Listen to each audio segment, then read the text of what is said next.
Okay, it is 7:29. I'm calling this meeting of the San Leandro City Council to order. Today is Monday, May 19th. Madam Clerk, let's see. Well, first, who wants to lead us in the Pledge of Allegiance? Don't everybody jump. I'll go ahead and lead us. Let's go ahead. If you're able to, please stand. I pledge allegiance to the flag of the United States of America and to the republic for which it stands, one nation under God, indivisible, with liberty and justice for all. And so, Madam Clerk, would you please take the roll? Yes, thank you, Mayor. Councilmember Aguilar, Present. Councilmember Azevedo, Councilmember Bolt, Present. Councilmember Simon, Present. Councilmember Viveros Walton, Vice Mayor Bowen, Present. Mayor Gonzalez. Present. Thank you. So at this point in time, is Shalini here? Yes, you are. She's here. If you can go get her, please. So just as usual custom, when we have our new commissioners appointed, we tend to move that from item 10 right up to the top so that they're able to leave our meeting as quickly as possible. Do I see any concerns or objections about that? Seeing none, we'll go ahead and move that up towards the top of our agenda right after recognitions. Other announcement, just as a reminder to everybody, this is National Public Works Week. And here in San Leandro, we're especially grateful for all of our public works personnel. So thank you for all that you do. We had some extensive closed session discussions involving some public works. And so know that you are loved and appreciated. The City of San Leandro conducts orderly meetings to fulfill its mandate. Discriminatory statements or conduct that would potentially violate the Federal Civil Rights Act of 1964 and or the California Fair Employment and Housing Act, California Penal Code sections 403 or 415 are per se disruptive to meeting and will not be tolerated. Please see the City Council Handbook and City Council Meeting Rules of Decorum for more information. Madam Clerk. Thank you, Mayor. If you would like to make a public comment during the meeting, you can do so in person or via Zoom. If you are present at the meeting, please complete a speaker card and submit it to the city clerk before the item is presented. If you wish to participate in public comment via Zoom, you can use the raise your hand tool when the item is called. During the public comment session, speakers will be invited to speak and will have a set time to share their comments. A countdown timer will appear for their convenience, and when the time is up, the microphone will be muted. All raised hands outside of public comment will be lowered to avoid confusion. Once public comment is opened, hands may be raised to speak. There will be a 30-minute window for public comments, which will take place under item 7, public comments, as per the published agenda. After this time is up, the council will proceed with the rest of the meeting's agenda. If you have not had the opportunity to speak during the initial 30-minute period, there will be another chance to do so after item 12, city council reports. Thank you. At this point in time, we'll move to closed session action taken. Thank you, Mayor. No reportable actions were taken in closed session, but direction was provided to staff.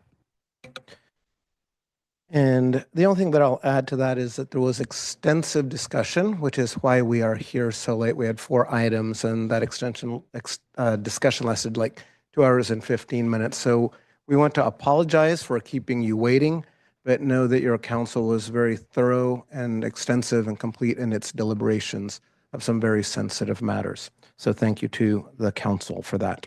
At this point in time, we're going to begin with a recognition of May 11th through 17th as National Police Week, and then we will move to our appointment of Shalini Gopalkrishnan, if I got that right, as our senior commissioner. So first, if we could have police officers Kelly Haney and Tien Q come down for the recognition.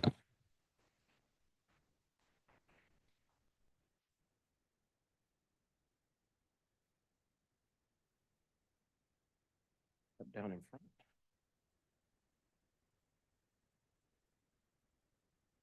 I am going to have you stand right here. So you're front center. I'll let you hold that. They can take beautiful pictures of you guys and come over this, but you're not quite so hidden. Okay, so actually, I'm going to ask you to introduce yourselves. I got all of this speech, but I think it's so much more authentic if you guys say just a little bit about you. Hello, everyone. Thank you, Mayor Gonzalez, and thank you, everyone attending this meeting. I'm Officer Q. I'm brand very much brand new, a rookie at the San Leandro Police Department. And I'm very excited because everyone in the department is full of love, full of experience. People back there over 100 years of experience, and just such an incredible team serving at such an incredible city. I wake up every day super excited to be at work. Hi, I'm Officer Mahaney. I was born and raised in San Leandro, and I've been working here for about 3 years now. I'm extremely grateful that I get to serve the community that I grew up in, and I love the people I work with and the people I work for. Okay, so let's read this proclamation recognizing National Police Week. And whereas in 1962, the United States Congress and the President designated May 15th as Peace Officers Memorial Day. And in the week which follows it is National Police Week. And whereas National Police Week honors police officers who have dedicated their lives to the service of humanity through public safety, and to the 26,950 officers who have given their lives in service to this noble cause. And whereas law enforcement agencies play an essential role in safeguarding rights and freedoms which have been guaranteed by the U.S. Constitution to Americans every day. And whereas every day San Leandro police officers work to protect our residents, enforce laws, and keep our community safe in accordance with the core values, and you guys know these well, our core values of teamwork, integrity, professionalism, and service. And whereas San Leandro police officers are proud to serve and report to duty with the knowledge of the dangers that they face and the sacrifices that they may be called upon to make. And whereas this week, or this past week, we paid tribute to police officers who protect and serve bravely in pursuit of a safe San Leandro. And whereas locally, take time to specifically remember and honor 3 San Leandro police officers killed in the line of duty: Fred Haller, Don Spingola, and Dan Nemi.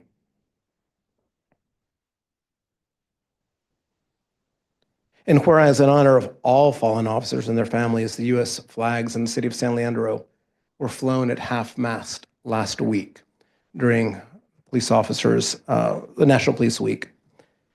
So therefore, I, Juan Gonzalez III, Mayor of the City of San Leandro, proclaimed last week, May 11th through 17th, as National Police Week in the City of San Leandro.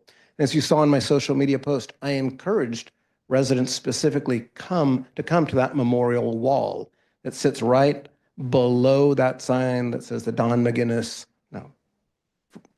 Mike, that's his first name, McGinnis, Chief McGinnis's so-named building.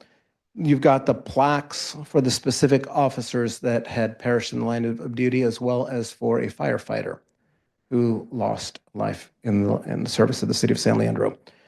And so I continue to encourage all residents to please, please, please remember those sacrifices and take time to go by that wall.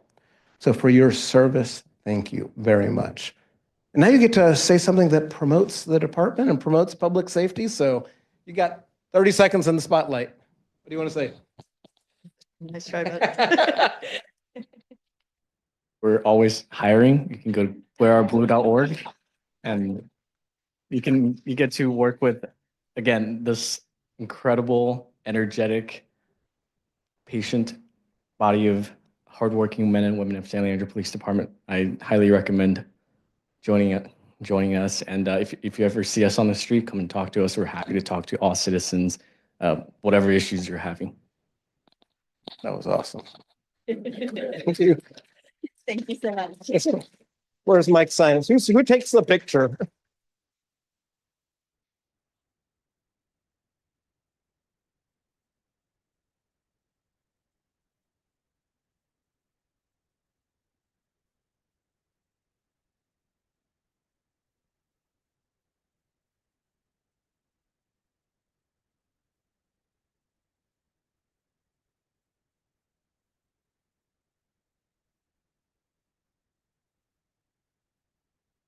Okay, so now we move to the appointment of Shalini Gopal Krishnan to the Senior Commission. She is my appointee, so I will make the motion as a matter of privilege to appoint her. I've got a second from Councilmember Bolt. Any discussion on this item? Seeing none, please vote.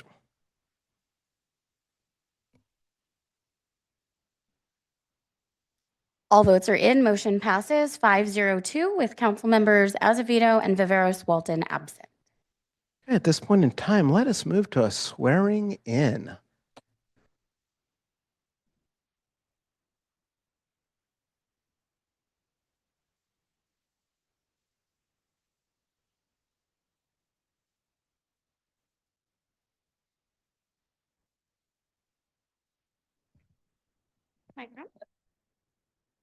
You're going to raise your right hand and repeat after me. I do solemnly swear I do solemnly swear that I will support and defend the Constitution of the United States that I will support and defend the Constitution of the United States and the Constitution of the State of California and the Constitution of the State of California against all enemies, foreign and domestic, against all enemies, foreign and domestic, that I will bear true faith and allegiance to the same, that I will bear true faith and allegiance to the same, that I take this obligation freely that I take this obligation freely without any mental reservation or purpose of evasion, without any mental reservation or purpose of evasion, and that I will well and faithfully that I will well and faithfully discharge the duties upon which I am about to enter. discharge the duties upon which I am to enter. Congratulations. Thank you.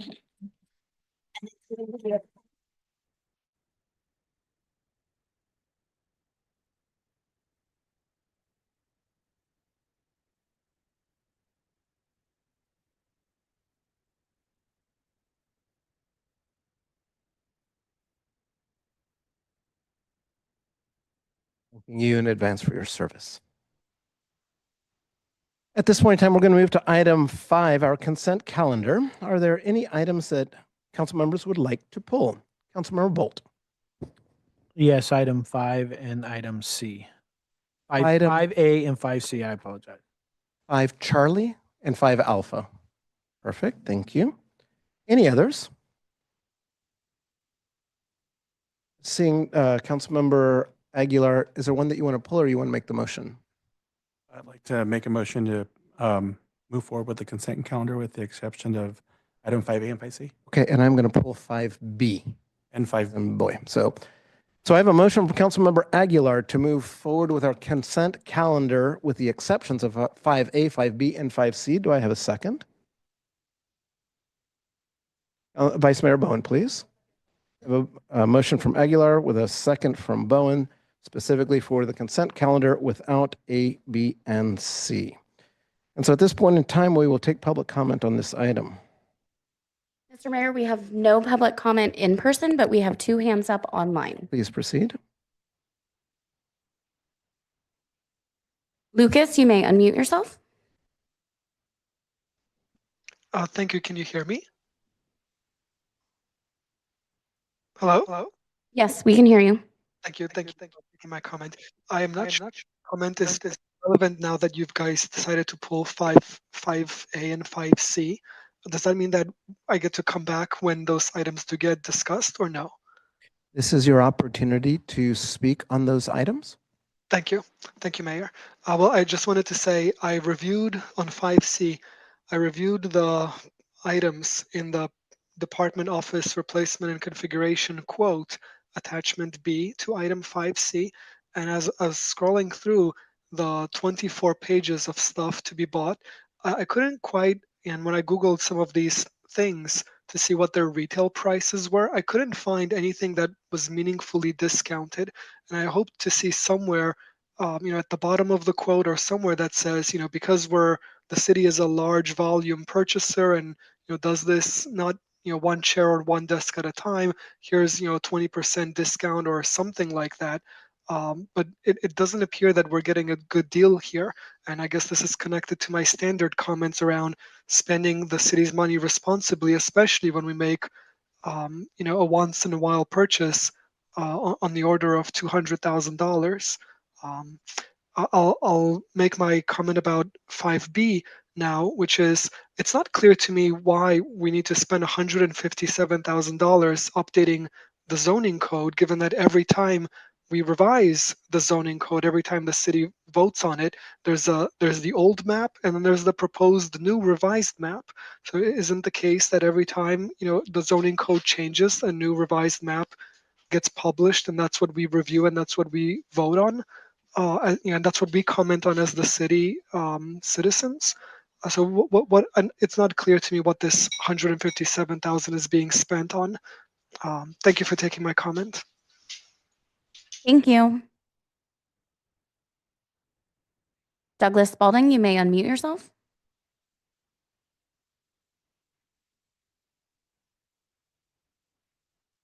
Douglas Spalding. Thank you. There's them. Good evening, members of the council. I would like to comment on items 5D and 5E. 5E concerns the Bayfair apartment project, which I have not heard many details about, and securing funding through the Affordable Housing and Sustainable Communities opportunity. And I did find a figure of $50 million, $35 million of which is going to go towards construction, and $15 million of which is going to go towards establishing the East Bay Greenway in that section. What I did not find, and what I'm interested to know, is how many units will the Bayfair apartment project consist of, and what is the definition of affordable? Will it be more affordable, for example, than the units offered at Callan? So that's one thing. And then 5D concerns funding for the Human Services Commission, which is a favorite of mine. It provides funding recommendations for 16 organizations to a tune of a total of $320,000. And what's really interesting is if you go to read the gap analysis, oh my God, how do I get out of here? Oh, here we go. The gap analysis. It's very interesting, and if you haven't read it, you should. So, for example, it notes that we are more impoverished than we have been. Poverty has increased. Poverty rates vary by race and ethnicity. Language is a big issue. Children have the highest poverty rate. Mental health is a big concern in our city. These perhaps are not like the most surprising findings, but I think it goes to point out that the funding is actually insufficient. The Human Services Commission is the most efficient way we have of providing services, much more efficient than the San Leandro Police Department. So let's look to increase that budget for next fiscal year. Thank you. Thank you. Ginny Madsen, you may unmute yourself. So thank you for letting me speak. I want to second what Lucas said. I was stunned at the pricing on some of that. We need to give the people who work on the God. We need to give people who are working on the so what I really wanted to talk about was Eden Road. I'm probably the only person in the meeting who knows where Eden Road is. And I'm just curious why, after all this time, you've sold the tail end of that street to the people who have businesses on there. Are you going to force them to pave it? And, you know, we're spending money, and I just don't know if we're spending it wisely. I hope you're getting money for Eden Road, having sold the city's option on it. And I just don't know why it was even owned by the city. What was planned out there? So I can be done now. Thank you. Thank you. Christopher Bammer, you may unmute yourself. Good evening. Can you hear me? Yes, we can. It's good to hear Jeannie. She was at the first meeting I was at, January 20th, 2018, meeting that doesn't exist anywhere. I know about Eden Road. I've put in many complaints about Eden Road. I think it's probably the last unpaved road in Alameda County. Didn't we just buy like part of the land from Oakland a couple years ago? It's really weird how these things just come and go like as they please. Anyways, I'll save my other comments for public comment. But yeah, I'm not too sure what's going on with all this money and the Bayfair project and all these things that have been talked about for years and years. Why are we going back to Bayfair? Why are we not talking about the marina and things like that? I mean, it's ridiculous to me that we jump back and forth and round and round. How about we spend $20 million on Washington Manor Park? Isn't that what we're talking about coming up? Anyways, I'm done. I'll save my comments for later. Thank you. Mr. Mayor, there is no more public comment. Okay, the one thing that I will say just as an informational item, because I think the question was asked, what information do we have about the Bayfair Apartments on the King parcel? That's 497 units. I think that was somewhere in the staff report, but it's, if you think about it, or if you go back and reference King parcel, that might trigger memory. So it's by Bayfair, right off of East 14th, between East 14th and the theater. And that's privately owned parcel. And this is using government money and how that might be allocated for specific purposes that would support the development of that parcel, to include a number of affordable units. So with that, we're going to move on to a vote unless there's further discussion, knowing that we have pulled 5A, 5B, and 5C. So it's a vote on the remainder of the consent calendar. We had a motion by Councilmember Aguilar, seconded by Vice Mayor. Please vote. All votes are in. Motion passes 502 with council members Azevedo and Viveros Walton absent. Okay, at this point in time, I'd just like to take them in order. We'll start with 5A, and then I will start with Councilmember Bolt. And you can offer your thoughts. We'll stick purely to 5A, and then we'll go back and forth, do whatever we need to do, and then we can take a vote or a motion of some type. So I pulled 5A, Mayor, because I was on the commission and voted for it, so I can not vote for it a second time. Okay, I'm assuming that is, so does he need to leave the room for this? So thank you for doing that. And if you would please leave the room, and then we'll have a little bit of a discussion, and then we will call you or text you or contact you in some way.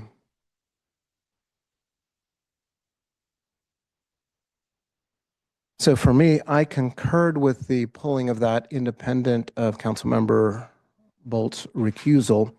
I have specific questions about and I think in many ways to some of the things that some of the public speakers raised.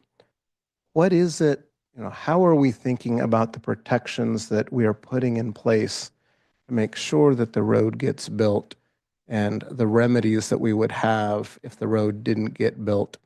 And maybe someone can provide just a little bit, like 1 minute of history. So I think there's a little bit of misunderstanding about some of the history of the road, how it used to be, I believe, a county asset that we then took on under redevelopment, et cetera. So maybe we can get like a 1 minute history lesson followed by answers more focused on what I'm interested in particular, namely the protections that we have. I'm assuming that we're going to Deputy City Manager Eric Engelbart. Good evening, Mayor, members of the council, members of the community. Thank you for these important questions. Happy to provide a bit of background and history on this. And I do also want to acknowledge presence tonight. We have our city engineer, Jason Imai, as well as our consultant, Diana Congo from Pakpor Consulting, who's been assisting us on this project. I'll take the lead, though, on fielding some of these initial questions in the background. At a high level, and as noted in the staff report that's in the packet tonight, the city acquired Eden Road back in 2004 from the county of Alameda. At the time, that was back when redevelopment agencies did exist. The intention was to ensure that the road was paved. Ultimately, and as one of the callers mentioned, it is an unpaved road currently. It serves a somewhat limited user base, though primarily at this point it's Alameda County, Alco Metals, as well as there's a junkyard as well back there. In addition, the road does all the way extend down to the water pollution control plant lands, and it also borders the Port of Oakland lands as well. Just due to the nature of its unpaved nature and the adjacent land uses that are going on there, the road has been a big challenge. Anyone who's driven down Doolittle on a rainy day knows that sometimes that truck traffic exiting Eden Road brings dirt and debris out. And there's just been various other challenges over the years with regard to that road. Once redevelopment agencies were dissolved in 2012, the funding mechanism that the city had envisioned using to pave it went away. And now the city owns this road that is unpaved. The estimated cost of if the city were to build it out, it's as a city project, could be nearly $6 million. Ultimately, because this has been a challenging project, Alco Metals did approach the city a number of years ago in an effort to come up with some kind of solution. And we worked together as a team and identified a novel approach, which is outlined in the memorandum of understanding that the city council adopted about 13 months ago last year. And the high level terms of that are essentially that the city will be selling the road to Alco Metals for $1, but along with assurances that Alco Metals will be building out that road up to modern public standards. There'll be fire hydrants, there'll be a turnaround for Alameda County Fire Department staff to ensure that fire vehicles can access it. It will also be and then at the end of it all, the city will purchase from the owner of the road a public utility easement to ensure public access, again, emergency vehicle access. And also there's a requirement that the new owners maintain the road in perpetuity at a minimum PCI, pavement condition index standard. So it really is a win-win. It's a win for the taxpayers as well, because all the funds that will be used to pay for that public utility easement are coming from non-general fund sources, including a project account that was set up many years ago. And ultimately, it will ensure a paved road that's paved in perpetuity, vehicular and emergency vehicle access. And it will also help facilitate a concurrent conditional use permit process that's also ongoing. So with that, that's the background and history. Happy to answer the other questions, or I might defer to our project team as well. Mayor, if you could just. I think that's a really good background, I think, for the benefit of the folks in the audience, folks online, and those that had asked that question. I've got questions myself, but as a courtesy, I always like to start with council members if you have any questions. It does not appear that way, so I'm going to just ask a couple here.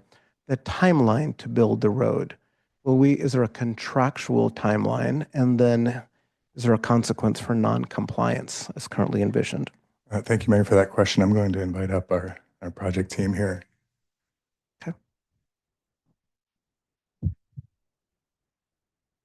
Good evening, Mayor, members of the council. Jason Imai, city engineer. I'm going to actually defer this question to our consultant, Ms. Diana Kanko, who is with Packport Consulting Group, is providing assistance to engineering division on this particular project.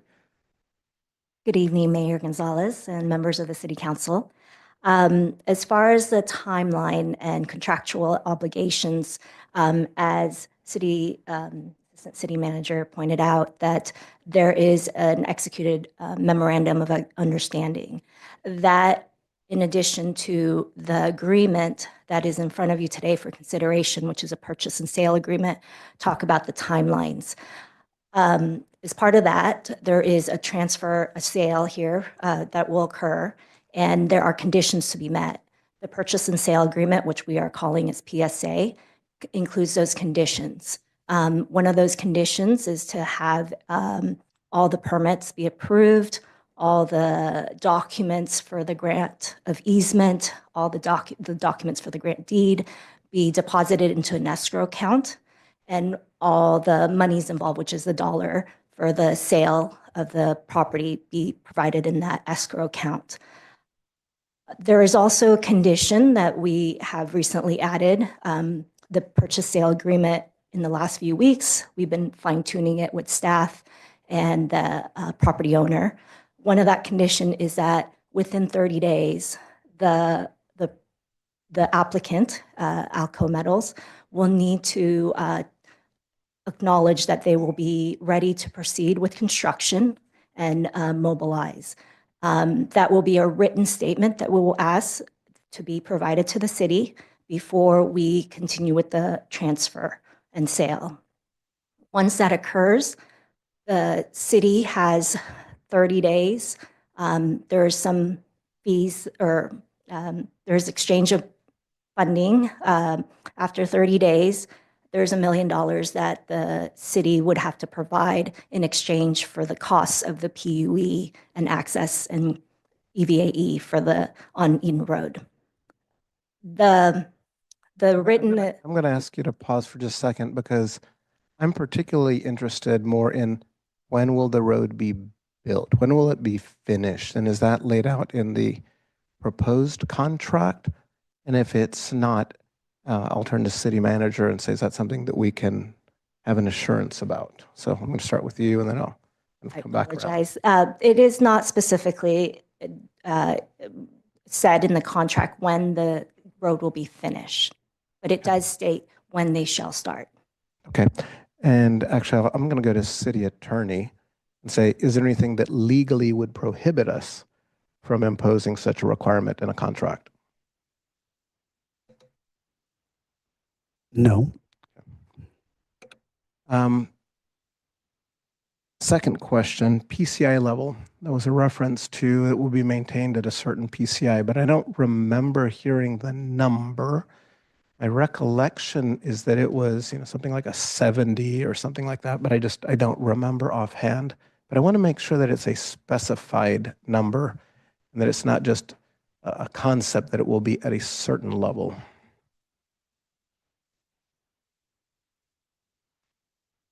We don't have the number readily available right now, I but just we're wanna make checking on it. sure. But again, it's not a gotcha here, but it really is. I want to make sure that we've got a contract that's very clear and enforceable, primarily because we as a city are contributing money.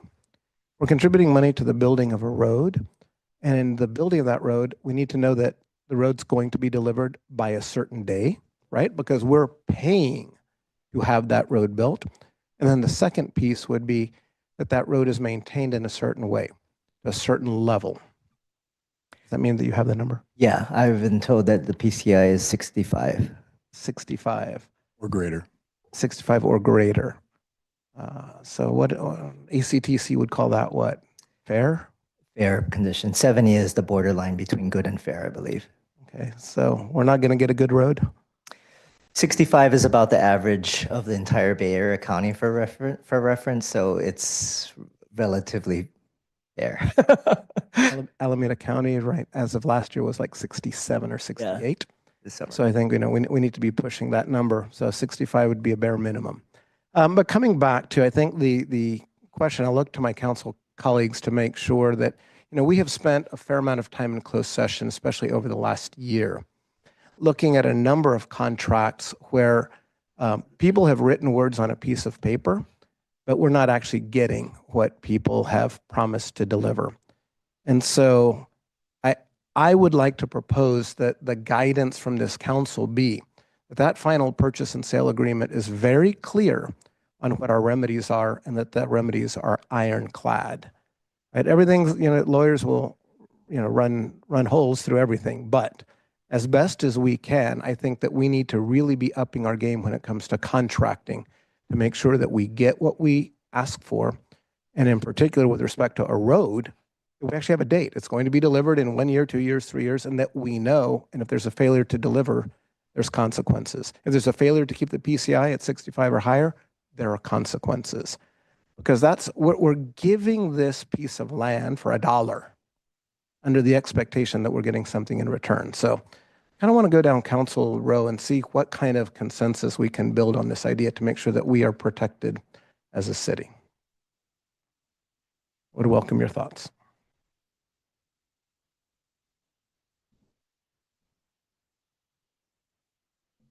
If I don't see any disagreement, I'm going to take that as consensus because I'm getting head nods. Yes, so I just want the record of this meeting to be very clear on what the expectation is. And that, I do not want to be in a situation, because we have found ourselves in situations with other partners, and I'm not suggesting that they are that partner, but we have found ourselves in situations with other partners where they have not been good partners. And that is something that we as a city are not going to tolerate. That we are setting a new standard, and our standard is that you will deliver what you promised to the city of San Leandro. So we just want to make sure that when you go in contract and you write it up, that it is ironclad, that there are consequences, measurable deliverables on a timeline, and there are consequences for non-compliance with the contract. So with that, would someone like to move approval of this item? Vice Mayor? Approval of. Got a motion to approve 5A from Vice Mayor Bowen. Second. And a second from Councilmember Aguilar. Seeing no further discussion, please vote.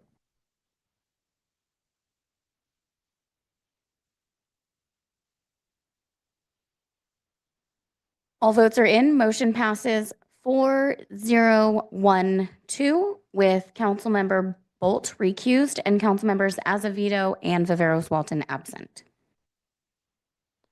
Okay, at this point in time, we are going to go to item 5B. 5. Okay. And I do not remember who pulled 5B. I know Bolt pulled 5C. I think I pulled 5B. I think, no, if I remember correctly, you actually pulled it, correct? Councilmember Bolt, you pulled 5B as in boy? See, okay, well then, I know we talked about 5B. So let me ask some questions about 5B in particular. I think one of our public speakers kind of had the same thought that I did, which is by reading the scope of work and looking at deliverables, I was not clear what it is that we will have as a final work product. And I know that big picture, we're doing lots of things to try to drive business into the city of San Leandro. And so I love anything that helps promote that aim to create jobs in our city. But this item just wasn't clear enough for me. So thank you for coming to share some thoughts. Yes, so I think the caller was referring to the zoning map, which is one piece of the zoning regulations. There's a map where every property has a specific zoning district. And then there is the zoning code, which is a comprehensive set of regulations that pertain to private property development and land use. And what we would get with this contract is a complete overhaul, brand new zoning code, which has not been updated for many decades comprehensively. We've done little changes here and there, which at times has created a disjointed document that is not modern and can be difficult for the community and developers to comprehend, and sometimes staff, I will say. So we want to invest in a brand new zoning code to help implement the economic development strategy and the housing element and modernize our regulations. And I know that we don't typically think of things as being books anymore. It's all in a database. It's all online. But if we printed it out, the concept is we'd have a new book. Is that Correct. the idea? Exactly. Okay. And it's a very lengthy document, which is why it takes significant time to update and to ensure internal consistency throughout many hundreds of pages of regulations. So it's a very time-intensive exercise that we've been awaiting for quite some time, and have the budget to do it at this moment and feel it's a real good investment in the council's priorities for San Leandro, especially with economic development, as you mentioned. Thank you. Now, I pull this item, so I don't have any more questions. Does anybody have any follow-up questions? Seeing none, I'll move this item. Do I have a second? I've got Vice Mayor in queue, so I'll take her as a second. Okay. With that, please vote.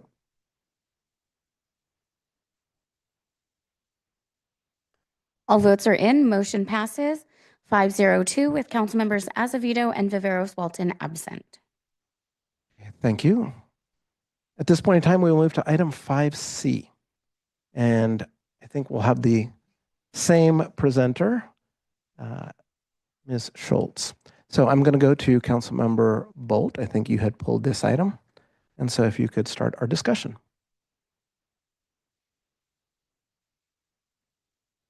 Thank you, Mayor.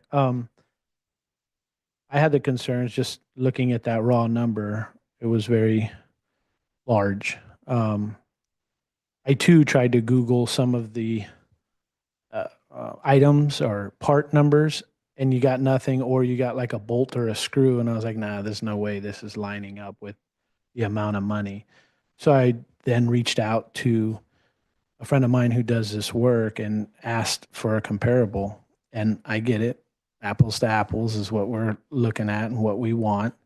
And even looking at his quote, I don't know. But what I trust is he's in the business. He understands what he's looking at when he's looking at it.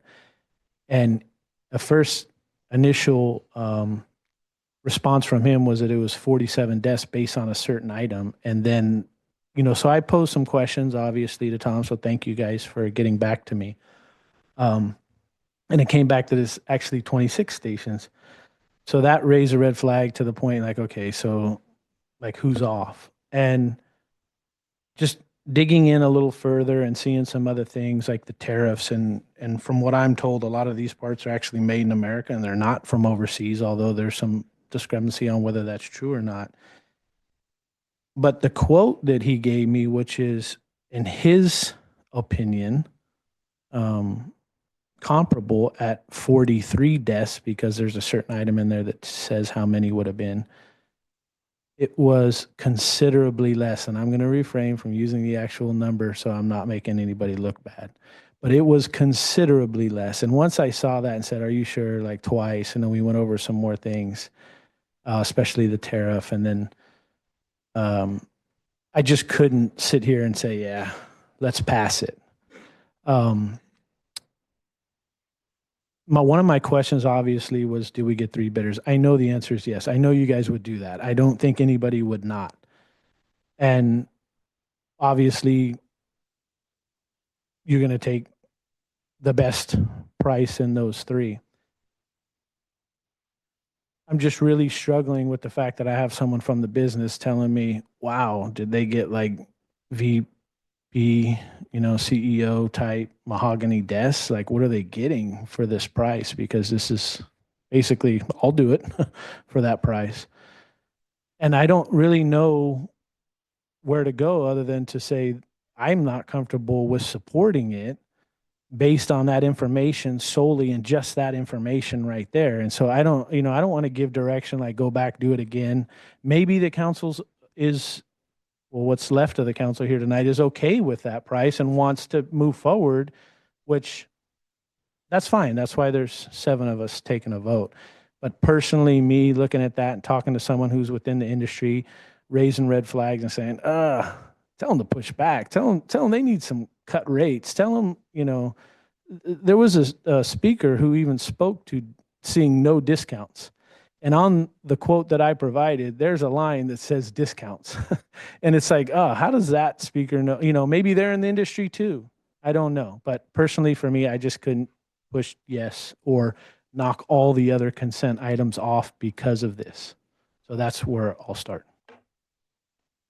So perhaps we'll go to you. I know that's not exactly a question, but I'm going to frame it in the form of a question, which is, there appears to be some indications that this might not be a completely vetted price, that it might be lower.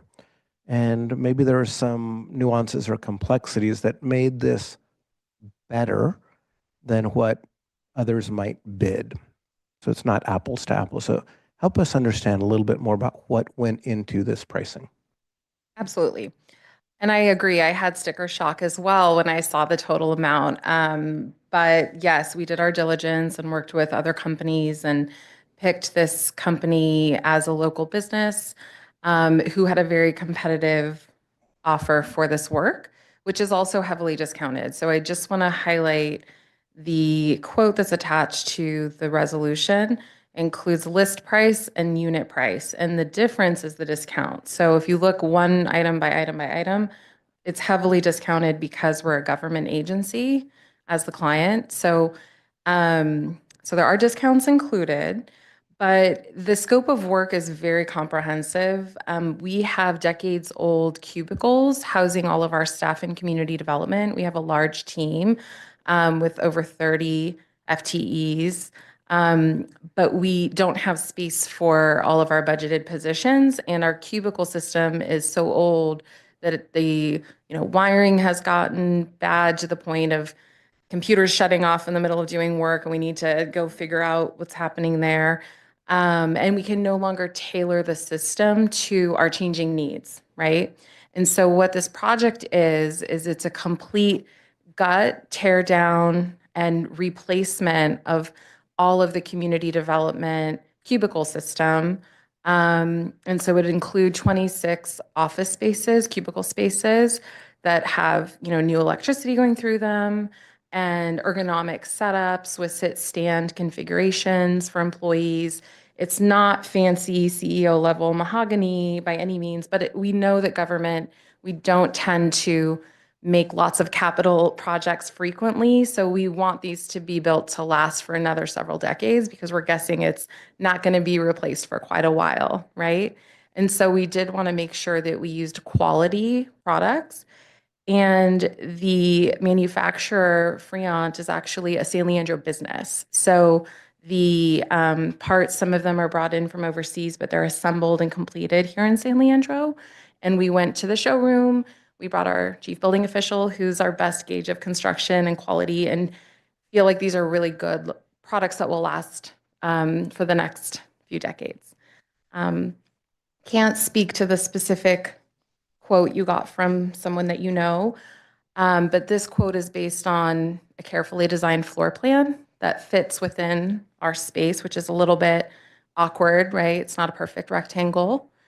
And so we spent significant time working with the design company to figure out a layout that will maximize the number of people that we can accommodate for growing programs like Rent Registry, where we're going to be taking on some additional team members. So we want to make sure we have places for everybody to sit. And that's what this would accomplish. One of the things that I have heard, and I'm not an expert in this industry, is that something like tariffs is being overplayed as a hand. Oh, tariffs, just like when gas prices were up. Oh, gas prices are up. Here's another $2 on every unit that we charge. Talk to us a little bit about some of the pushback and the negotiation that occurred, because that one, to me personally, was a little bit of a red flag. I agree. I think there's additional room for negotiation on the tariffs specifically. The overall quote has been reduced. We have, negotiated, but not that specific line item. It was a late addition given what's going on nationally. So I think with the council's direction, I think I've heard enough to know that we need to reopen that conversation. So the amount that we've asked for approval is a not to exceed amount, and that we can still try to get it below that number. And really understand the justification and ensure that it's not just being tacked on because there's a excuse at this point. Vice Mayor. Thank you, Mayor. Thank you. I appreciate the context around choosing particular items with the idea that it will be longer lasting and sustainable. The reality is you can always go cheaper, but there's also a cost to lower quality items per se. And obviously, if we have very specific parameters that we're trying to work around with not that much space and an extension in the team, I agree with some of the concern around this upcharge for tariffs. I do see on the bottom of each of these pages, due to volatile economic condition quotes are currently valid for 10 business days only. And so I just want to make sure that whatever negotiations that we're doing for this in particular, that we do it within the 10 days. Otherwise, I just don't know if the prices would go up potentially, whether or not they could change that and how that would affect it.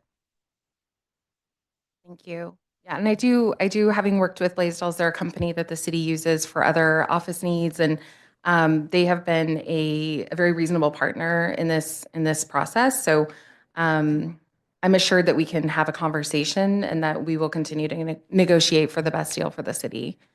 But this is very deferred capital needs. And while we have the budget in the department, we feel it would be a good time to make the investment and make space for new full-time staff that will be joining us.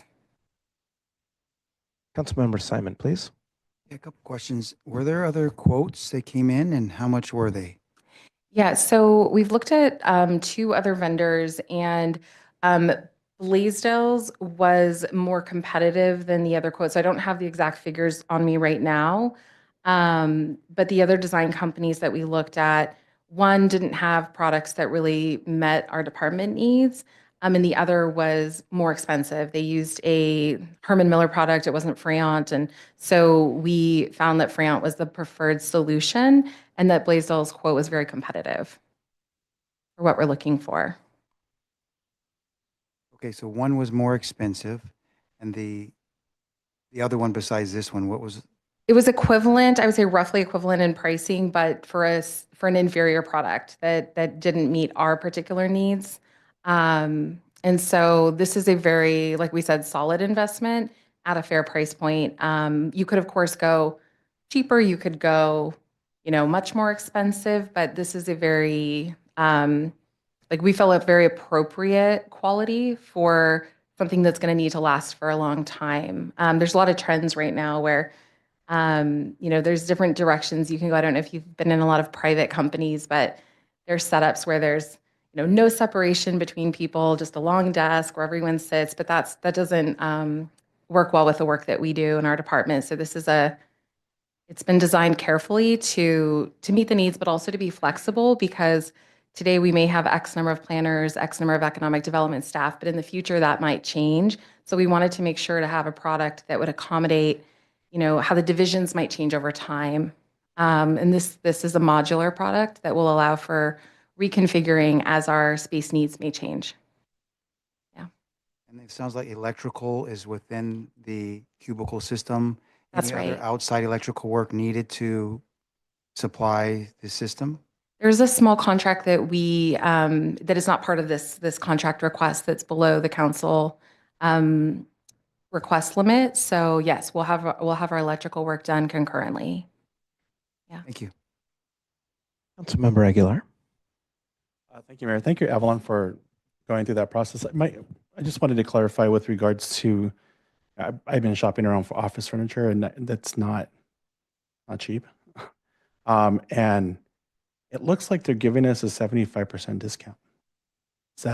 Is that correct? I think that's a fair estimate. I didn't have the full discount tallied at the bottom. It's more itemized, but that seems like a reasonable estimate. Yeah, and I think what they should have done, they should have spelled that out on the, when they itemize this, but they've also, I think there's a lump sum of installation, which is $20,000, and a tariff charge, which is, I would say, roughly 5% of the overall cost, that I think they probably baked in. But it looks like the date of this quote was April 29th. So I think, what I would ask is if there's any other discount that we can get with regards to either the installation or tariff. But I think with regards to how office furniture, I think this is a fairly great price without compromising the integrity or buying office furniture that's going to last for a year versus 10 years. So thank you. Those are my questions. Thank you. Thank you. Councilmember Bolt. Yes, thank you. I do appreciate, number one, that you're using a San Leandro company. That's a big deal. Two, that, you're not compromising integrity with price, right? We don't want an inferior product. I wholeheartedly agree with that. Again, if they're giving us 75% discount and it's this much, that's if we're just doing rough math, which I trust Councilmember Aguilar to do that rough math, and if this is 75% of a discount, I'm in the wrong business.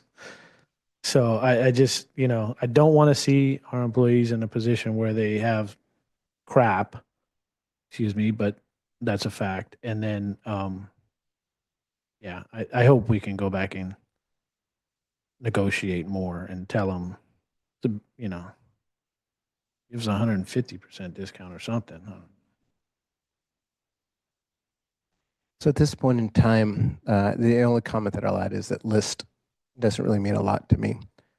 Lists are fake price. What we really care about is what's the market price out there and what kind of discount did we get off market. That all being said, I think that the question on the table before us is, do we want to authorize this amount with a clear direction? Please go back and push, negotiate, be it tariff or other items, just as best as you're able to, because you're getting some raised eyebrows with a recognition that we do want to invest in our staff. We have done that in salaries, and we need to do it in the infrastructure that we have to support our team as well. So with that said, any clarification of that guidance? Seeing none, let's vote.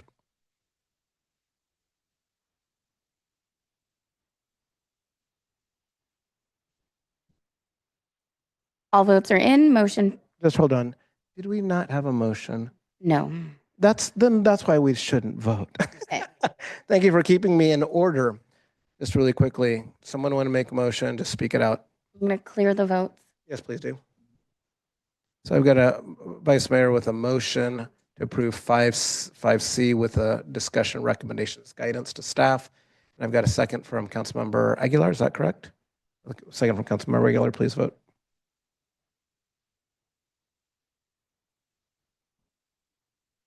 Mayor, your vote, please.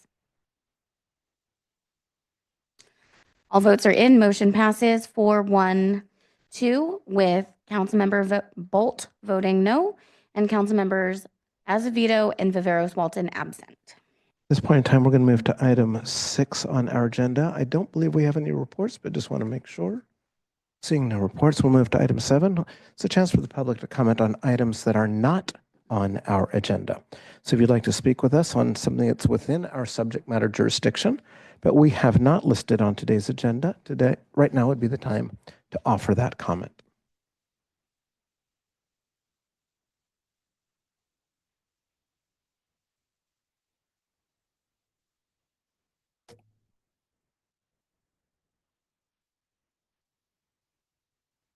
Mr. Mayor, we have 4 public comments in person and 4 hands up online.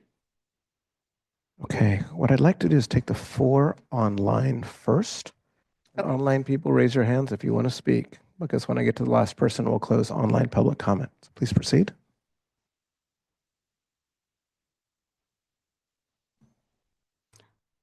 Carol, you may unmute yourself.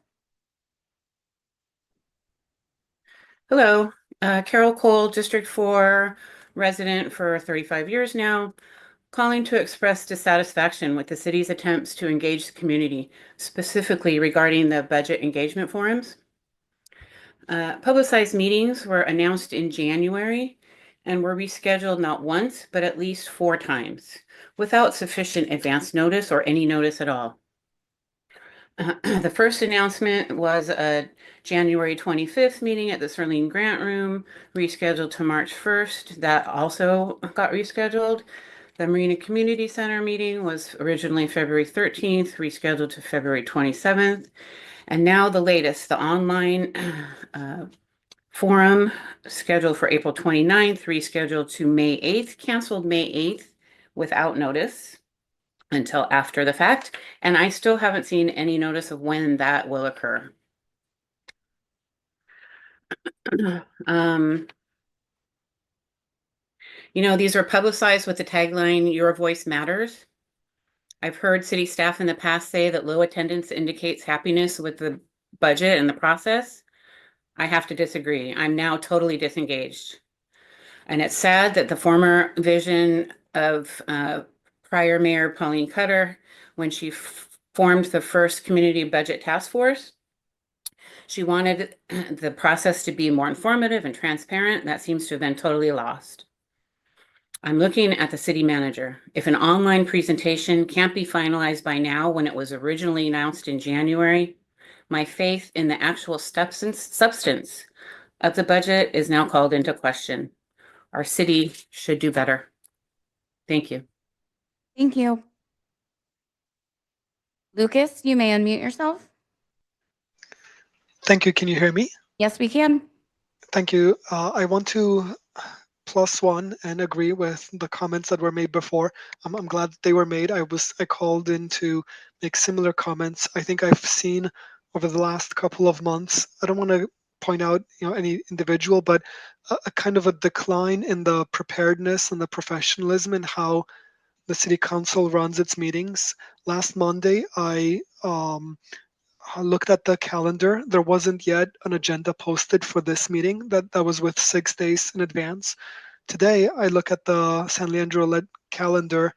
of published meeting agendas, and that there isn't yet an agenda for the next meeting. Now, admittedly, it is 2 weeks from now, but I can't believe that the city doesn't know what it is that we'll be talking about in 2 weeks or in 3 weeks or in 4 weeks. The agendas move around. The meetings get canceled last minute. Agendas for meetings in the near future aren't published. And many times I think the council has seen where agenda items get scheduled so densely that meetings run into 10 o'clock, 11 o'clock, 11:30. I remember one meeting from, I think it was back in February, it went to 1:30 in the morning or something like that, and still the council couldn't decide on a vote and how to proceed, and so it was adjourned, and I guess we'll return to that topic at some point in the future. Not pointing any names, but just calling that out. My other comment is about the gravy train. The gravy train is flowing. You know, $200,000 for 26 desks. That's $7,700 per desk area. I invite you to go to wayfair.com, search for Mahogany Executive Desk Suite with super awesome swivel chair. I see options for 4,000, 5,000. I don't know what we're getting for 7,700, but it better be better than what I can find on Wayfair. Thank you. Thank you. Christopher Bammer, you may unmute yourself. Can you hear me? Yes, we can. My name's Chris Bammer. I've been a resident for over 25 years. My family has owned a business here since 1977. I've talked until I'm blue in the face. I used to get 3 minutes. Now you only get 2. We used to have public comments early on, things like that. The agenda bounces around however it suits them. It's been like that since I've been coming for about 8 years. It's very disheartening to hear about the finance committee 6 months delayed for letting us know where the money's at. And now we're giving away a piece of property for $1. I mean, come on. What about the $1 we pay for the property over off of Tea Garden, right? I asked to see that contract and what kind of benefits they were getting. It's ridiculous, you know. You have small businesses, you know, trying to make it or break it in this city, and you give these huge corporations $1 million worth of property, you know, millions of dollars worth of property. I filed an my SL complaint about that road many times. I mean, when I first started coming to this meeting, that's what Mayor Cutter threw in my face. Oh, did you file my SL app? Many of them. And then when I file a public records request, because I want to see what happened to all my SL requests, because I did probably 50 of them, I don't get any of that information. Out of the 7,000 documents that I'm trying to look at, I get to see about 50 of them. What is that about? So this city has been in big trouble for a long time, and I don't see it getting any better anytime soon. Thank you. Douglas Spalding, you may unmute yourself. Thank you very much. My impression of the agenda for this meeting is it looks pretty stacked. And I don't know why you wouldn't use the work session scheduled on meetings in between to take some of the agenda off of your plate. But good news, citizens, I found out where we are making money. Not where we're losing, but where we are making money as a city. I took my kids to brunch on Saturday at the Pelton Cafe, one of my favorites in town. The food was delicious. The service was excellent as usual. The only problem was paying the meter provided by Park Mobile. I found I was unable to use my card, but having had trouble once before and receiving a ticket because I couldn't use my card, I decided better figure this one out. So I attempted to download the app, but the app requires a space number. There are no space numbers in San Leandro. In order to park, you need a space number. Well, thankfully, a San Leandro parking employee happened along at the moment, and he suggested I input the digits 0000. And with some help, he was able to help me download the app, and I was able to park for $2.35. But my understanding is that the current system provided by Park Mobile is going to be jettisoned in favor of a system similar in other cities where you pay for a meter ticket into a common box. So that kind of leaves me scratching my head. How much do we pay Park Mobile for the system we have now? How much is it going to be to change it over? And what about all us parkers who have been getting tickets and having to pay fines just because the meters don't work? It seems like out there somewhere in the ether is a potential class action, the class being all parkers in San Leandro unable to use the technology here. Thank you. Thank you, Mr. Mayor. There is no more public comment online. Closing online comment and opening in-person public comment. Catherine D'Olivo.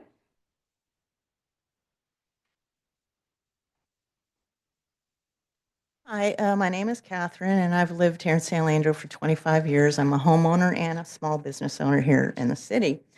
Over the 25 years that I've been here, I've seen some really great improvements, and thank you to all who have made this more a vibrant city. However, there is one area, and I know you're all tired of hearing about it. That's the shoreline, the marina. It's been going on for 20 years back and forth, and it's just been a mess down there. And then the developer, from what I understand, Cal Coast, which partnered with the city back in 2008, was given approximately a $25 million loan, which by the city, and immediately defaulted and filed for bankruptcy. Who's brokering these deals? We elect you all to make good decisions for our city and for us. And Mayor Gonzalez has been very responsive and has replied online and at the State of the City about this issue. He stated that there's a lot of misinformation online on social media about this, and that's because it's not clear what is really happening down there. During the State of the City, he said, quote, "To be clear, the city of San Leandro is not financially exposed because the city loan is fully secured by the underlying property." What exactly does that mean? What happens once the bankruptcy is finalized? Do we get the $25 million back? Or do we just get our land back that was ours, what I believe was already ours to begin with? So if you don't want misinformation, you have to make it a little bit more clear and more transparent. And the last update I found about it was in September, and it's all about the cleanup down there, which is much needed. And I appreciate that there is things happening down there to clean it up. But it should have never gotten to the condition that it's in. I was down there today. It's awful. The shoreline should be our crown jewel. It should be. Thank you. Your time is up. Thank you. Hopefully it's going to be developed someday. Iris Liu.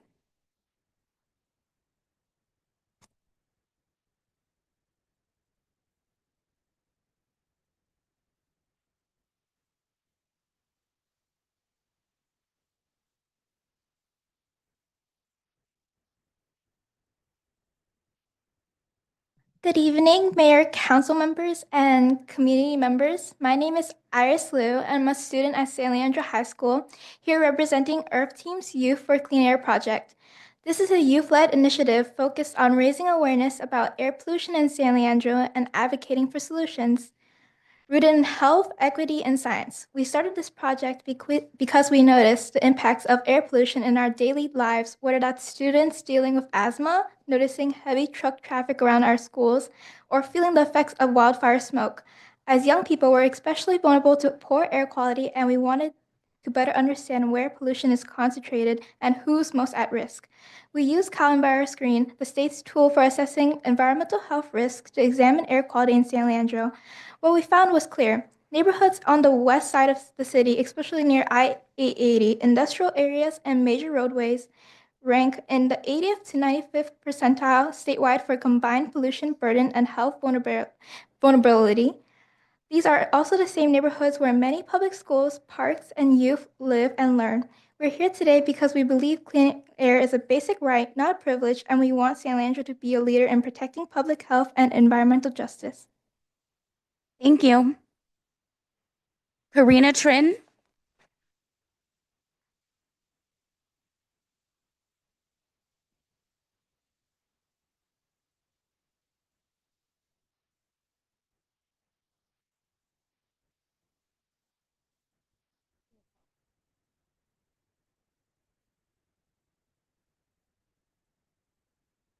everyone. My name is Karina Tran, and I'd like to talk about the Calum-Virus screen maps show and how they connect to public health in San Leandro.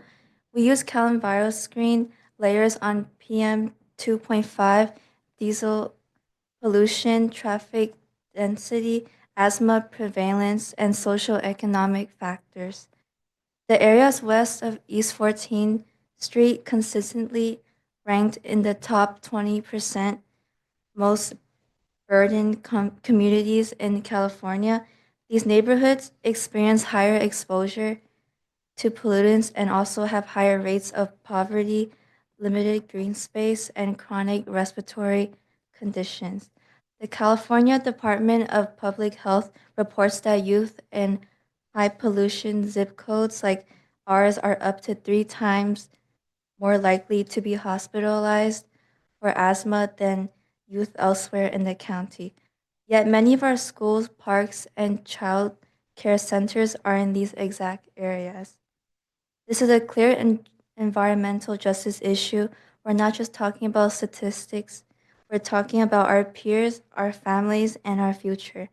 These neighborhoods need targeted investments to reduce emissions, improve infrastructure, and protect student health.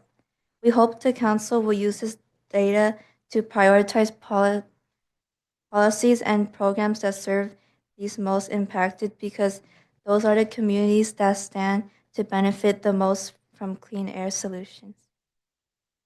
Thank you. Paloma Sanchez Cruz.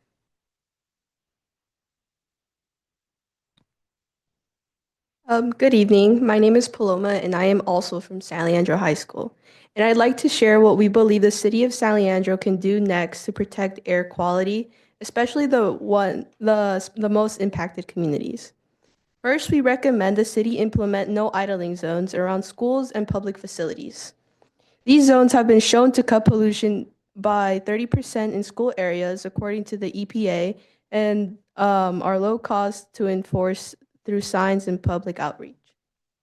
Second, investing in safe routes to school infrastructure like crosswalks, bike lanes, and sidewalk improvements. Fewer car trips mean less pollution, especially in neighborhoods with high asthma rates. Third, we recommend expanding tree planting and green buffering in disadvantaged communities. Trees and hedges can reduce particulate matter near roads up to 60%, according to UC Davis. Lastly, we urge the city to invest in real-time air monitoring and prioritize projects in areas flagged by the Calum-Virus screen.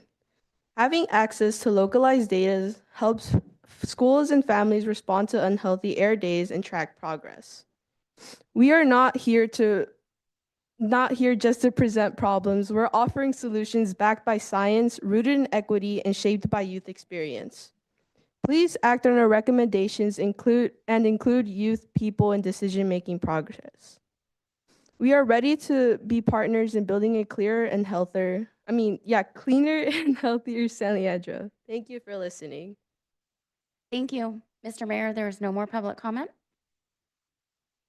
Okay, is that? No, Okay, that is, so we'll close public comment on items that are not on our agenda. And with that, we will move to our next item on our agenda, which is item number 8. And in particular, under public hearings, we have public hearing number 3 to receive input from the community on city council districts to be established for district-based elections beginning in 2026 and the sequence of elections. We do have a brief staff presentation, and then we will address any questions. Again, the reminder, this is a process where we're really listening to the public. Our deliberation on this topic will occur in the future. You're welcome to deliberate, but there will be plenty of time for that in the future at other meetings. So I will go to you, Madam Clerk. thank you, Mr. Mayor. And council members, before you tonight, we just have a brief presentation on the by-district elections. Tonight is public hearing number 3, where we will be discussing the draft map. I just want to talk about the outreach that has been planned and ongoing that we've been doing.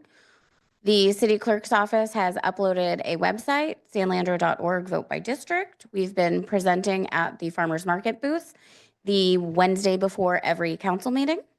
We have done several social media posts. newspaper publications, and we have translated and interpretive support so that we're available in English, Spanish, and Chinese. In your packet this evening, you received a draft map. The draft map is currently the existing map. The city of San Leandro is in a little bit of a different situation because we currently have districts and our district map was approved in 2022. So we are presenting this as the draft map in which we are welcoming public comment this evening. And then the other thing to talk about tonight is the election sequencing. There are no proposed changes to the election sequence as the system has been in place since districts were established. So the sequencing will remain the same, where in 2026, the next election, the seats up for election will be mayor, districts 1, 3, and 5.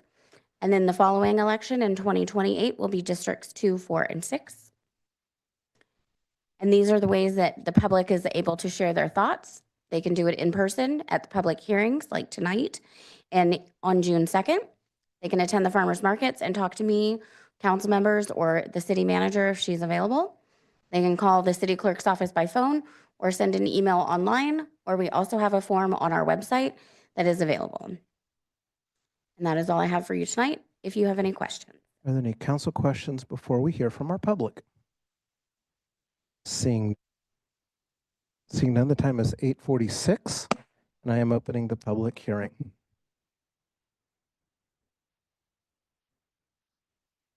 Sorry, I have to get my screen back. Hey, Mr. Mayor, we have no public comment in person, but we have 2 hands up online. Please proceed online.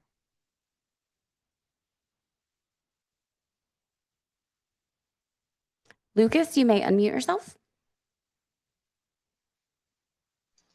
Thank you. Can you hear me? Yes, we can. Thank you. Thank you for taking my comment.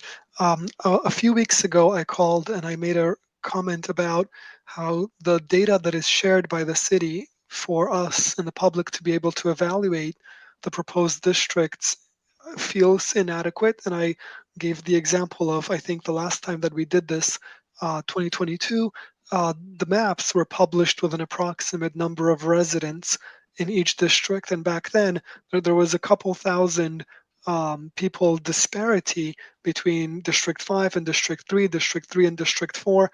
I gave some examples. I think it came out to around 10% population difference between the districts. I haven't seen updated numbers across the various districts. So what I've done is I went to Google Maps and Google Earth, where you can draw a custom polygon and have Google Earth and Google Maps estimate the population in the polygon that you draw based on the census data. And it doesn't look much better than it did 2 years ago. And I would hope that the city takes this seriously, because I, as a resident of District 5, don't want to see my vote diluted or overrepresented, or my voice diluted or overrepresented based on how these lines are drawn.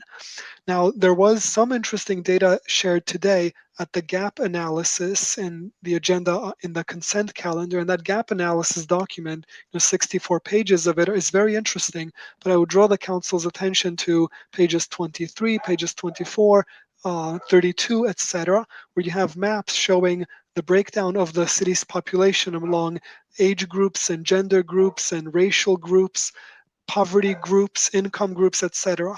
And it just doesn't look like these districts are balanced. There's some weird quasi-gerrymandering going on, especially on the racial angles. So I invite the council to take a look at that and share data. Thank you. Thank you. Jenny Madsen, you may unmute yourself. So what Lucas's concerns are my concerns, because the gap analysis that was attached to the agenda tonight is 2017. There has been no new data. That's pre-pandemic data. It's from 2017. It's actually from 2014, 2010 through 2014 census data. I don't think you can do this without updating those numbers. And I know in 2022, there was the ability to get more current information. I'm just wondering if the city is even looking at that. I think District need to be redrawn for a multitude of reasons and not the little tweaks that were done back in 2022.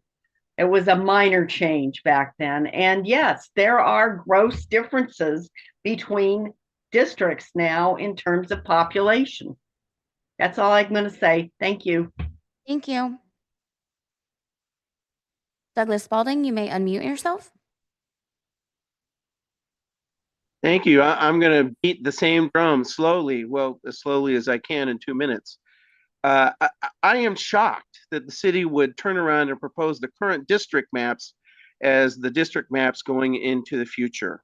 I think it shows the lack of enthusiasm at the city level for this process of going to district elections.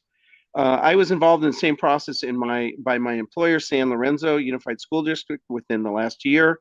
They hired a demographer. There were 3 or 4 different sets of map. There was a very detailed, thoughtful, intense discussion about this map versus that map and what it meant in terms of the historically Black community of Ashland, especially above 580.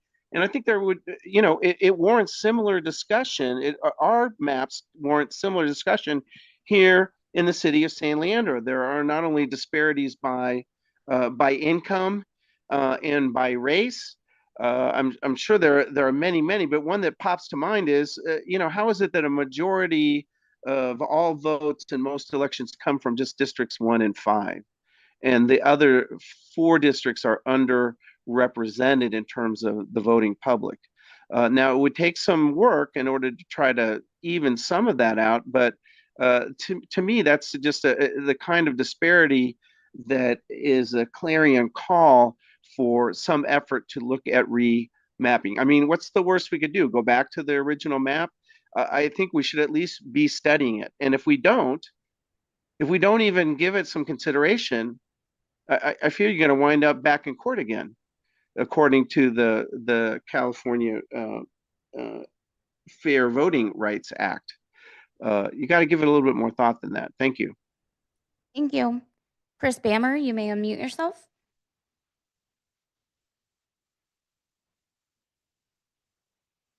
Chris Bammer.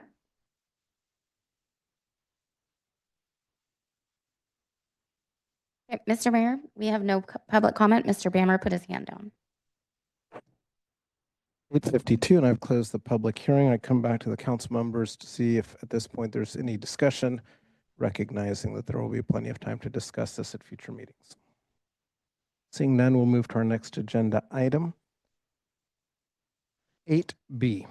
And here we have a public hearing to comply with new legal obligations required by Government Code Section 3502-.3, Assembly Bill 2561, to receive a report on the City of San Leandro vacancies and recruitment and retention efforts. Now, I suspect that this is going to probably be 20 to 30 minutes between your presentation and potential public comment. What I'd like to do is take a very brief bio break and then maybe come back right at about 9 o'clock. Does that make sense? So 9 o'clock. If you can set the timer, please, for 7 minutes.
Okay, if we can reassemble, please.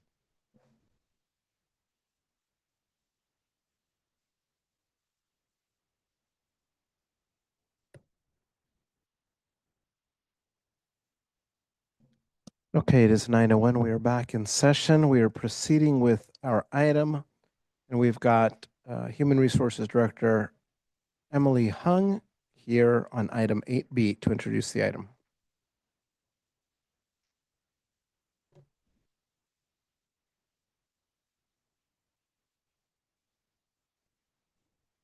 Alrighty, good evening, Mayor and Council. I am Emily Hung, Human Resources Director.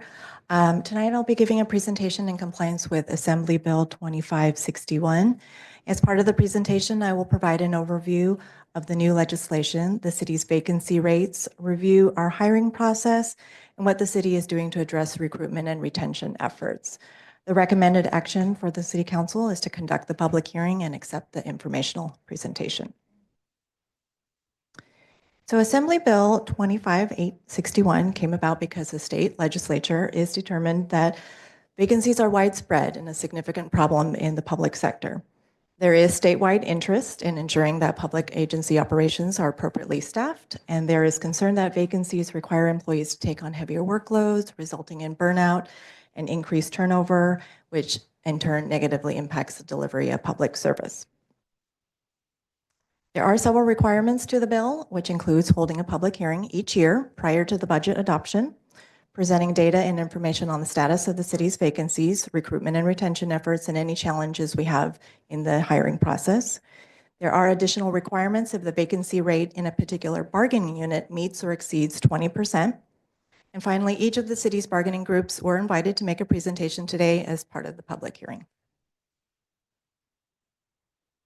So as of April 30th of 2025, the city has 64.5 full-time equivalent positions vacant. And that includes all budgeted positions except non-represented part-time employees, which are variable or seasonal positions such as interns or recreational staff. Here's a list of vacancies reasons. We should always expect some level of natural turnover. For instance, there were some new positions approved in the last fiscal year that haven't yet been filled. There are 19.5 vacancies due to internal movements such as promotions or transfers, which we're very glad to see when employees take the opportunity to promote into a higher position, but it just creates a vacancy in a different position. Voluntary separation is the leading reason for vacancies. As part of that natural turnover, employees do retire and they do resign. So resignations are happening for a wide variety of reasons. We have seen employees leave the city for a better opportunity in another agency. They have left for a private sector job. They have left for jobs that are closer to home. We have seen a few employees actually move out of state. And some employees resign due to a family change or other personal reason. And lastly, a vacancy might be created due to an involuntary separation, which is usually when an employee does not successfully pass probation. The 64.5 vacancies is out of 439 budgeted FTE. Again, this doesn't include those seasonal recreation or interns. And overall, the city's current vacancy rate is 14.7. So as required by the bill, this is a breakdown by bargaining group. So among police officers and sergeants in our POA group, there are 19 vacancies currently. Among our Police Management Association, they are fully staffed with an assistant chief, a captain, and lieutenants. In our San Leandro Management Organization, there are currently 4 vacancies, which results in 8% vacancy. Our San Leandro City Employees Association is our largest group. Again, that consists of professionals, paraprofessionals, technical, clerical, maintenance staff, and there are currently 37.5 vacancies. Among our non-represented confidential employee group, and that's HR, city clerk, the city manager, support staff, there are currently 4 vacancies, and we are fully staffed at our non-represented executive level. This is a breakdown by department, just to provide a snapshot that there are vacancies across all city departments. Ironically, HR is the department with the highest vacancy rate right now, 24.5, but it's actually a perfect example of the ebb and flow of positions that come in and out. Council approved additional limited term positions in HR. And I did hire new employees, but then lost one to transfer, one went back to the private sector, and one was promoted. So again, just sort of that ebb and flow of positions. Human Services is actually an anomaly with 0% vacancy, but that's because they're a brand new department and priority was placed on getting them staffed up. So they haven't really had a chance to have turnover yet. I know there is a perception that the public sector hiring process is very slow and bureaucratic. I do want to assure you that when vacancies occur, a timely recruitment is a high priority. We try to make sure we're ensuring the continuity of services and minimizing disruption to department functions. But the average time can take 12 to 16 weeks until a person is in the seat. And this is a highlight of all the typical steps that we take during the recruitment process. We start with a planning meeting with the hiring department to determine what their ideal candidate profile is. We post the job and we advertise it widely. Applications are screened and narrowed to the most qualified candidates to be interviewed. Interviews are conducted with a panel of subject matter experts, and candidates who successfully pass that interview are scored and ranked. And then the department will conduct another set of interviews to select their final candidate. They'll do reference checks and make a conditional job offer. Once a candidate accepts the offer, a background check is conducted of criminal history, employment history, and education. And depending on the position, it may also include a look into their driving record or medical evaluation.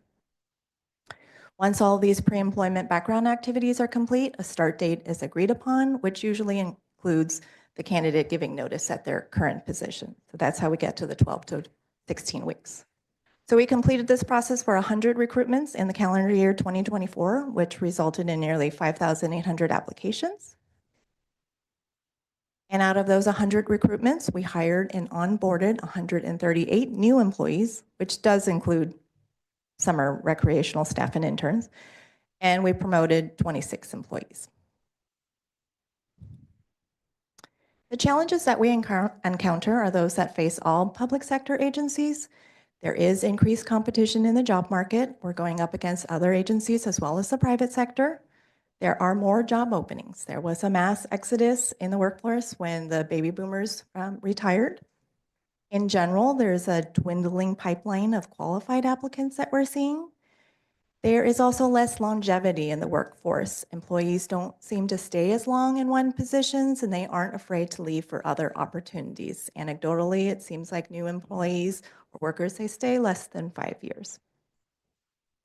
The most difficult positions to fill include public safety, police officer, and dispatcher. But civil engineers are also very challenging because we compete with private firms. There is a limited pool of candidates with public sector finance and accounting experience, and positions at the water pollution control plant are very specialized. Here is additional information on the Police Officers Association since their vacancy rate exceeds 20%. So they currently have 19 vacancies out of 82, and that's 23.5. In calendar year 2024, we did receive 329 applications. 81 of those were interviewed and 14 were hired. But at the same time, 10 separated for a variety of reasons.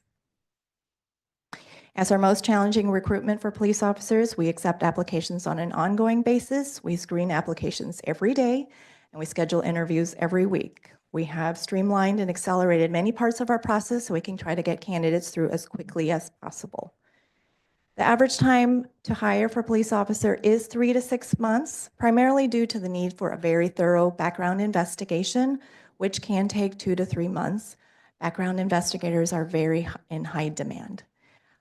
In HR, we have a dedicated HR analyst who is focused on nothing but police recruitments, and that person works very closely with dedicated staff in the professional standards unit in the police department as well.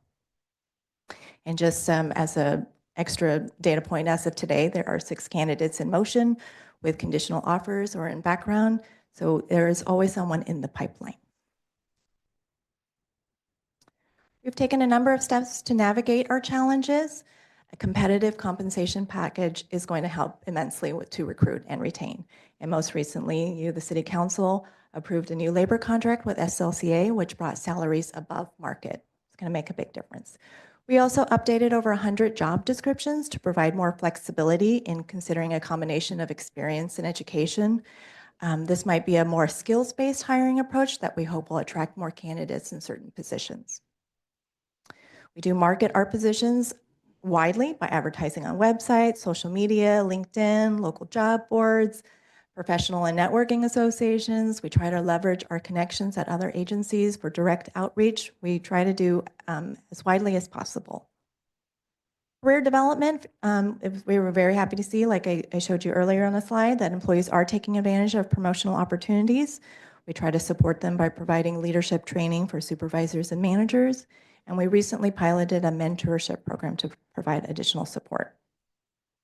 Work-life balance is very important to both applicants and current employees. For eligible positions, the city offers alternative work schedules such as a 980. We do have a telework options for certain positions, and we do provide generous paid time off program. And in response to our last employee engagement survey, recognition is very key. We promote a positive work culture. We have a number of recognition awards such as Employee of the Quarter, Employee of the Year.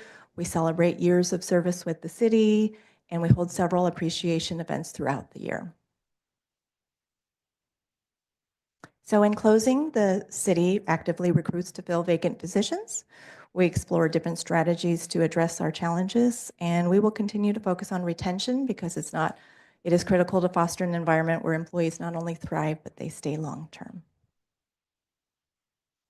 So that concludes my presentation. So first we'll go to council questions, if there are any questions prior to opening our public hearing. Councilmember Bolt. Yes, thank you for the presentation. Awesome. I just wanted to highlight one of the words you used, which was qualified applicants. You have 5,000 applicants, but how many are qualified? But the question I have is the 0.5. I know this might be dumb. Is that a part-time position? That's correct. Okay. All right. Thank you. Councilmember Aguilar, please. Thank you, Mayor Gonzalez. My question is with regards to exit interviews. Are you interviewing employees? I'm assuming this is voluntarily with regards to reasons why they're leaving. And Yes, so for every full-time employee, we offer an in-person exit interview, or they can complete a questionnaire. Not everybody does it, but we do try to encourage it. thank you. Those are my questions. Seeing no other questions, we'll go to public comment on this item, meaning that I will open the public hearing. To be precise, it is 9:14, and I'm opening the public hearing. Thank you, Mr. Mayor. We have one hand up online and we have one public comment in person. Let's take the online public comment. Okay.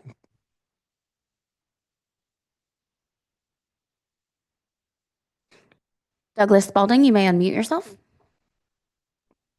Thank you so much. I think I missed the beginning of this discussion at the previous council meeting, but I just want to express my appreciation. These city employees are so valuable and so worth it. You know, when we campaigned in my school district for a raise, you know, school teachers are also valuable and important.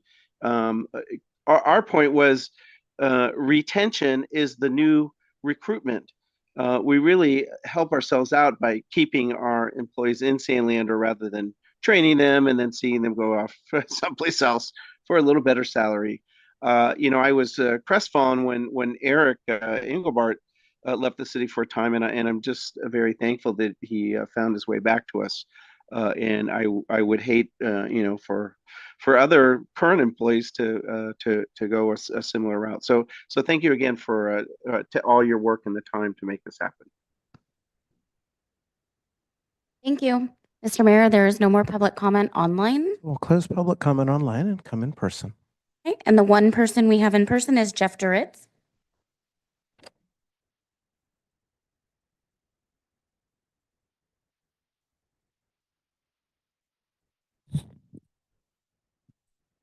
Hi, good evening, everyone. Nice to see you.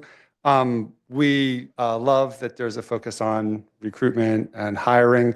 I did just want to note that the Finance Committee in their most recent work session, which was May 12th, so that's a week ago. Has a lot of discussion about hiring freezes as a way to save money. And this is key to much discussed structural deficits that I know as people have been talking about. But in the finance department, freezing an accountant 2 position that's vacant. In community development, freezing a plan check engineer. And I think they're pretty important for revenue, actually. Eliminating a housing program specialist, that's a vacant position. Freezing part-time library aides, part-time librarian 1, part-time librarian 2, part-time clerks.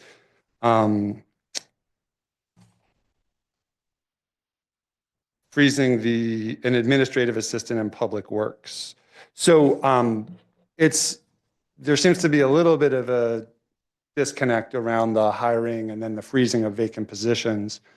Tying that back to the structural deficit issue, I did send a letter after we concluded the last round of negotiations to all of you, mentioning that knowing that there's interest in running a public revenue bond measure or ballot measure. And I just wanted to reiterate what I said in that letter, that I don't want to overemphasize our role, but I think we were instrumental in helping to pass Measure VV in 2020. We would play an active role again. There's another revenue measure we just would ask to be brought into the process, because we have some folks that are experienced and demonstrated success in the past with measures. Thank you. Your time is up. Mr. Mayor, there is no more public comment. Okay, so we'll close public comment, meaning that we close the public hearing at 9:18. And we come back to council members for any additional discussion, follow-up questions, and the like. Councilmember Bolt, please. Yes, thank you. Is there something that we can do as a council, in your opinion, that would help your efforts? Is there, good ideas, good practices, something that you would like to see us be more involved, stay out, anything like that that you think would be a good idea for us to participate? Wow, I love that question. Just to continue to promote the positions that we do have. It's a wonderful place to work, and that it's a very satisfying positions and jobs to help your community.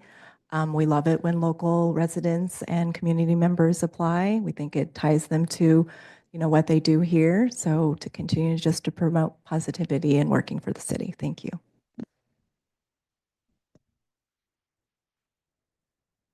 Any other questions, comments at this time? Okay, well, I just, on my part, I want to congratulate you, because I know that you're working really, really, really, really hard on the recruiting side. We've done a lot to fill many vacancies. I see the long hours that are worked, and so know that your efforts are appreciated by the city council. On the revenue side, obviously, we do have been talking about a structural deficit, and by that we literally mean that we take in a certain amount of money through sales tax revenue, property tax revenue, and that's what we should be spending. We should not spend more than we take in. And it's that simple, and we have gotten used to spending more than we take in. And so we're going through the process of bringing that back into check. We certainly appreciate all efforts of the entire community to support any potential bond measure, be it by the city or by the residents of San Leandro running their own bond measure. I think that that's important, that we work together as community to help address some of the fundamental challenges that we face financially. So with that, we'll move to our next item on the agenda. Let's see, where are we on the agenda? So that next item would be item number 9. We have no presentations today, so we're going to move to our action items. As you heard earlier, 10A got moved to the top with the appointment of Shalini. So we're going to move to item 10B. And this is the second reading to adopt an ordinance to approve an amendment to the contract between the Board of Administration of CalPERS and the City of San Leandro, as laid out in our agenda. We've got Ruby Andrews here to present on this item.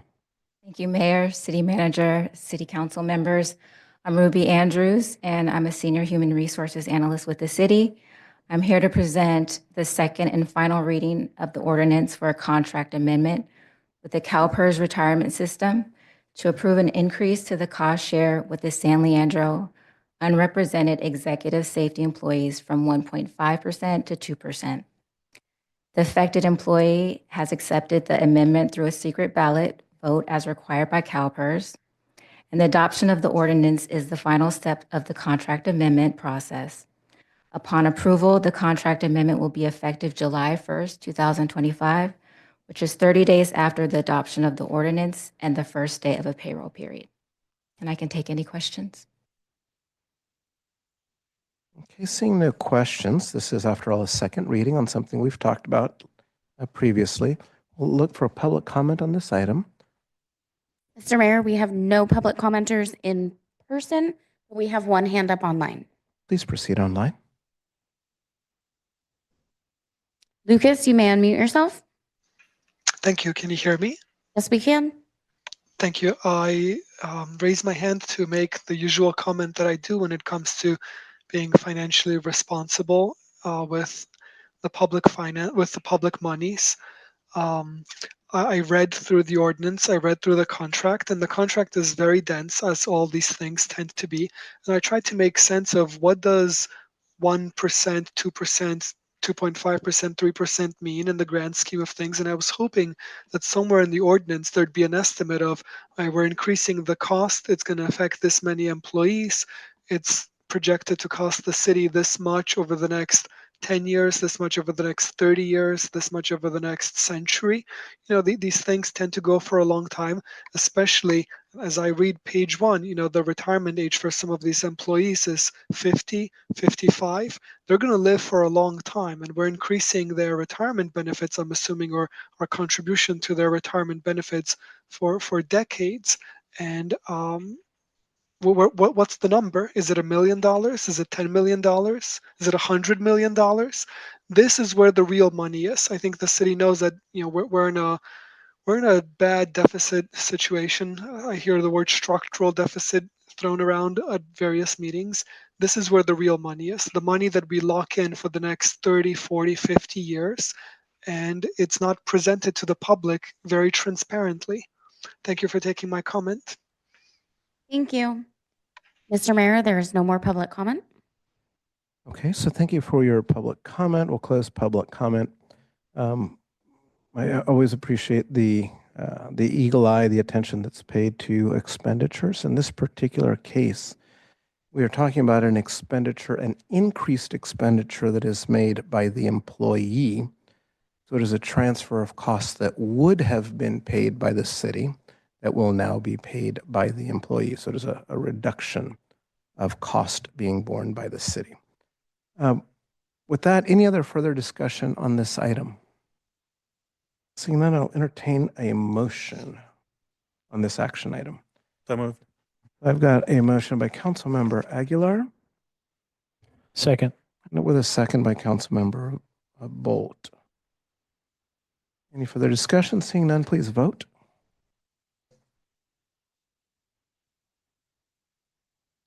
All votes are in. Motion passes unanimous. 502 with council members Azevedo and Viveros Walton absent. At this point in time, we'll move to item 10C, which is the first reading of an ordinance to repeal Ordinance 2009-1 and adopt a new ordinance relating to the fire hazard severity zones. So I believe we've got Division Chief Paige Bowie here to walk us through this. Good evening, Mayor and council members. Paige Bowie with Alameda County Fire. Wait for my...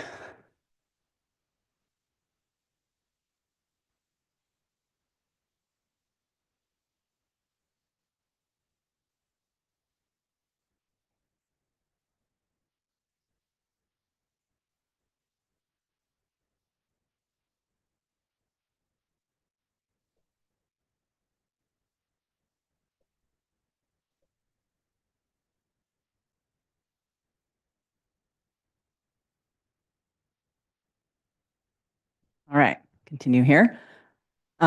Yes, I'm here to talk tonight about the new 2025 Fire Hazard Severity Zone maps and how they affect the city of San Leandro.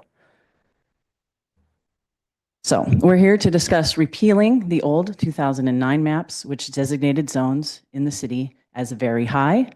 The new maps released in 2025 removed the very high designation and instead added high and moderate. And I'll just introduce this by saying, while this is a map discussion this evening, the ultimate question that is tied to the adoption of these maps, which I do recommend adopting, is what is the safest, best choice for our community when it comes to defensible space. Defensible space enforcement is tied to the very high zone, and I'm going to talk more about that. And I will say that the goal is to have as many residents as possible that are in these zones work towards proper defensible space and home hardening. The question really is, what's the best way to go about gaining that compliance? So, what are the zones? They're created by CAL FIRE, and they're used to classify the level of wildfire hazard based on factors like fuel load, topography, weather, and fire history. They measure hazard and not risk. The zones inform many things, including building standards and public safety measures. So a brief history about the zones. Prior to the 2000s, there was really no standardized state mapping for the local responsibility areas, which is what San Leandro is, the city or county, in the LRA it's called. It wasn't really until 2005 and really 2008 that the state mandated that CAL FIRE release very high zones for the local responsibility area. So our former map and any maps that you see in the state from the 2009 era only categorize very high hazard zones. That's all they did back in 2009. Fast forward, 2025, CAL FIRE's latest maps incorporate all three zones, moderate, high, and very high, as well as modern fire science, modeling, and statewide data consistency. I'm going to take a moment to talk about hazard versus risk for the sake of the discussion of these maps. So hazard in this case is discussing physical characteristics such as vegetation, slope, and weather, whereas risk is the combination of those physical characteristics plus human factors, such as roads, evacuation constraints, and emergency preparedness. San Leandro's risk does remain high despite these map changes. But the hazard mapping update better isolates where the most extreme fire behavior is likely based on new science. The maps are regulatory triggers and not predictive tools. All right, so comparing the maps, here is the old map from 2009. You will see it's only the very high zone there in red. San Leandro had 557 parcels in that zone. Here is the new map. No more very high zone in the city boundaries, instead high and moderate, for a grand total of 627 parcels. I want to take a moment to note, if you zoom in, which some of our citizens surely have, the zones do not fall along property lines. They were done at a 30-meter resolution, of course, but if any part of your property is in with that zone, it's considered for all intents and purposes in the zone for regulations. We can adjust the final version of these maps to go along property lines to avoid confusion. And here's just a snapshot of the map comparison. So the old map overlaid on top of the new map.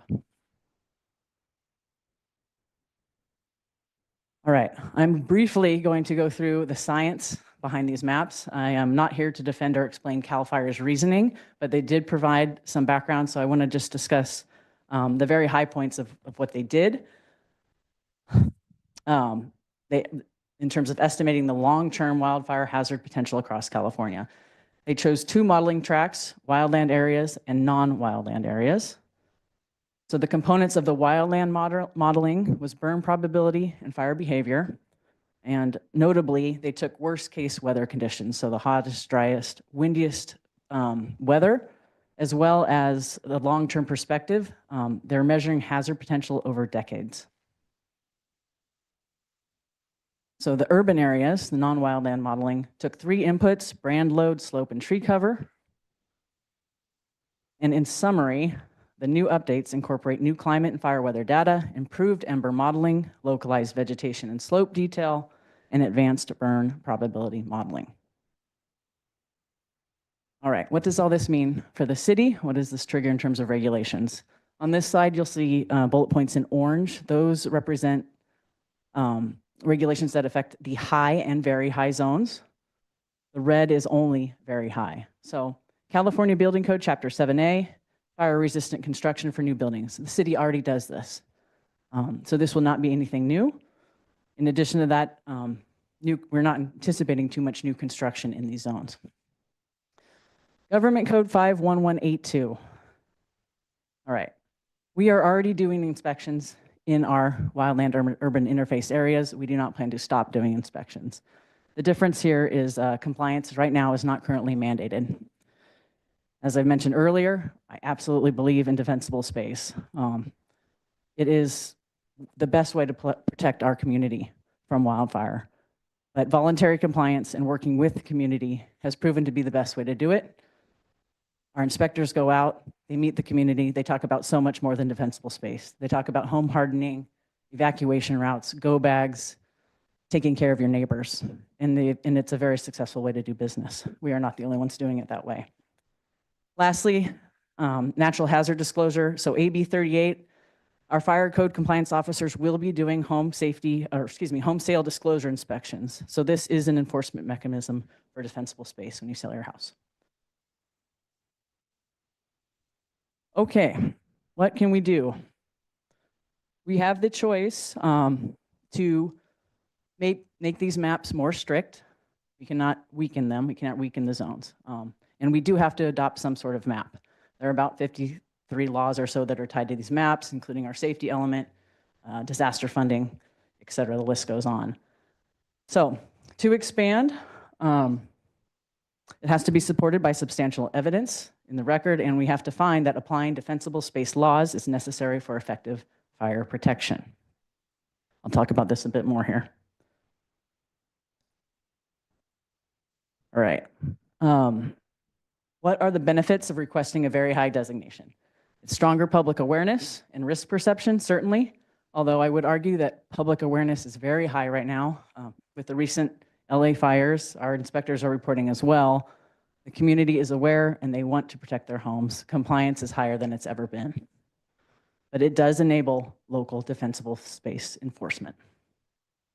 The downside is that it does make it mandatory, which comes with significant cost, administrative demand, and legal complexity. It may reduce compliance and trust, and it is why many cities, when they have the choice, choose to do education-first strategies. We could choose to do that route, but we would have to follow it up with imposing of fines. If we left it there, just paying fines, many cities have reported that their wealthier residents will just pay the fine and then choose not to abate, which doesn't really solve the problem. If we go beyond that and choose to abate for those people, we have to hire contractors, get them onto people's yards, perhaps with a police escort, and then perhaps look into liens to recoup our cost. So it's a pretty complicated process when you get down into it. Of course, not impossible at all. It is one way to go.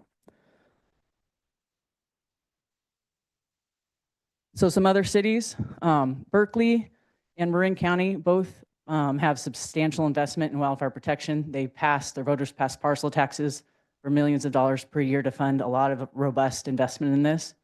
I'll just say that they're doing things differently. Berkeley is mandating compliance. They have quite a bit of residence assistance funding to do that. Marin County, a huge JPA was formed, and they actually recommend or do not recommend punitive enforcement because it did not work locally for them. It was interesting to hear that. They focus instead, of course, on homeowner education, outreach and defensible space support, and community resilience. What's in our control?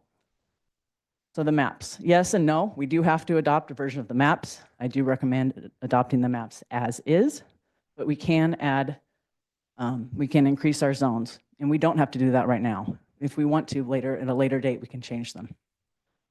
Insurance, a quick note about insurance. It's minimal, the maps have minimal effect. They're already using tools that go well beyond these maps to determine risk and what they're going to underwrite. And it is likely that insurance companies will help drive compliance anyway. They support efforts of defensible space and home hardening. So we do have control over defensible space enforcement. We can do that anytime. And of course, education and outreach. Here are our current efforts. Annual defensible space inspections. We will continue to do that. Community preparedness trainings, chipper programs, engine upstaffing and crew upstaffing on red flag days, and extra patrolling. So in closing, I'd like to recommend adopting the maps as is. As mentioned earlier, we can mandate later, we can upgrade the maps later. One last thing, as I'm out of time, there is additional legislation being considered at the state level, adding to the defensible space requirements. I would like to wait and see what that legislation looks like. It will be coming out and probably starting to be enforced in 2026, and they are still working on that language. For those of you who are familiar, it's called Zone 0. But upgrading the maps right now would impose an unfunded mandate on city staff. We would have to ramp up to meet that need. And ultimately, I believe what we are doing right now is smartest and safest for the city. Thank you. So I just want to clarify the ask, make sure that we're clear. We have existing ordinances that refer to the old maps. And if I understand you correctly, what you're saying is get rid of that old ordinance refers to the old map, put in a new ordinance that refers to the new map. It's that simple. Correct. Thank you. Okay, so I'm going to go to council members for any comments on this, questions on this item. Seeing no questions, I'll go to public comment on this. Oh, I'm sorry. Was it I'm happy to jump in with your question, please, Councilmember Aguilar. Thank you for the presentation. With regards to do we anticipate what the cost is for the unfunded mandate? You mean if we were to upgrade to the very high? Right. I don't know. I'd have to sit down with various city's departments to talk about that. I would venture to say it's not something that we have, a history of doing. Weed abatement is maybe one thing. Defensible space is quite another. Gotcha. Okay, thank you. Those are my questions. Thank you, Councilmember Bolt. Yes, thank you for the presentation. I too agree that education and going that route, seeing how much compliance we get is a better approach than just jumping straight into, fines at some point. But if we change and we go with the one that doesn't have mandates of fines, and we put some type of condition, I guess this would be more a staff question, but I don't know. So if we decide to go that route and then we start doing some education and we put a time period on it, and then we get back that, 3% of the homes in this area actually complied and started doing something, could we at that point go to, a more stringent approach and start levying fines? Or is it like you get one shot here to go a certain approach and then you're stuck with it for 5 years or something? We can go that approach. There's nothing preventing the city in the future for adopting an ordinance to take that route. This right now is purely about the maps, and I'm recommending adopting these new maps as is and not keeping our old zones, because our old zones will enforce that mandate immediately. Yeah. Councilmember Simon, please. You had a question. You had a slide with the insurance companies on there. On that slide, it sounds like insurance companies require some type of defensible space or something to keep the vegetation off to be insured. And I've heard that some folks, I'm not saying our city, just on the news, I've heard don't get insurance. And like in LA, they didn't have insurance, so they just lost their house. I'm curious, if you don't have insurance, likely you're not following the requirements of the insurance company. Of course, you're not.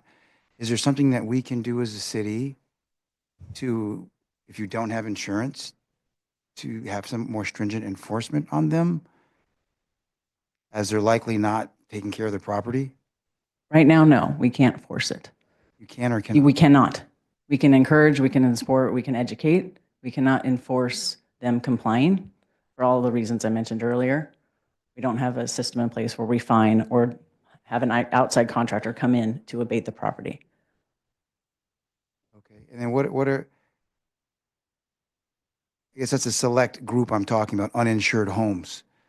It's probably not a large pool, but they're probably quite vulnerable and cause more issues. But what would be the steps to do that? I know it's not an action tonight, but if that was a future action, what would the steps be to? So I'm just going to go to legal counsel because I've gotten a little bit of a nudge, like we have to kind of stay on the Got it. maps.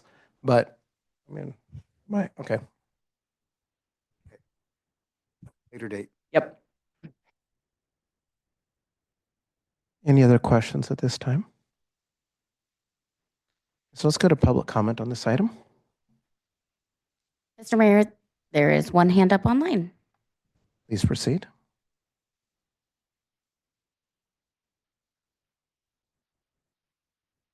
Jenny Madsen, you may unmute yourself.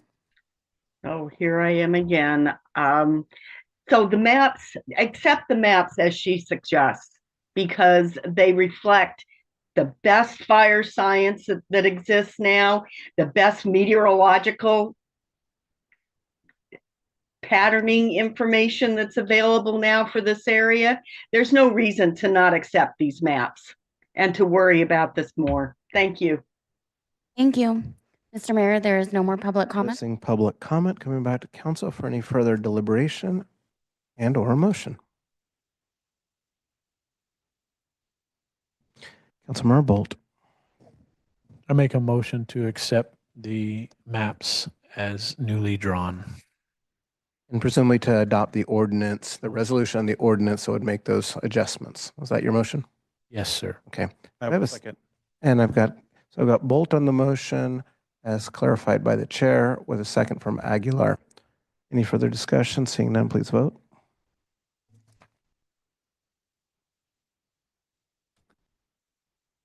All votes are in. Motion passes 502 with council members Azevedo and Viveros Walton absent. At this point in time, we will go to our next agenda item, 10D. So where are we on time? So yeah, I have a suspicion that this will probably take us through 10 o'clock. And we do have, I know, a number of commitments tomorrow. So I want to be mindful of trying to balance all the different needs. Do I have a motion on a suggested time extension? I'd like to motion to extend to 10:30. Okay. Do I have a second on that? Second. Okay, so I've got a motion to extend our time till 10:30 by Aguilar with a second from Bolt. If we could please vote on that motion now, please.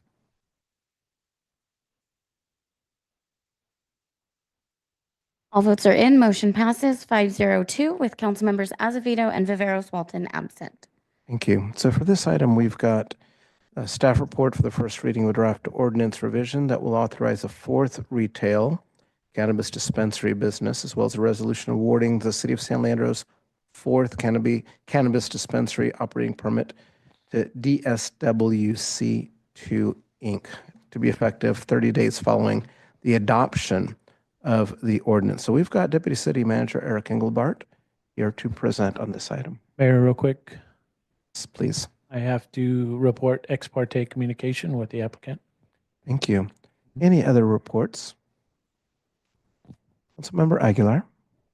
I would like to report ex parte with communication with the applicant.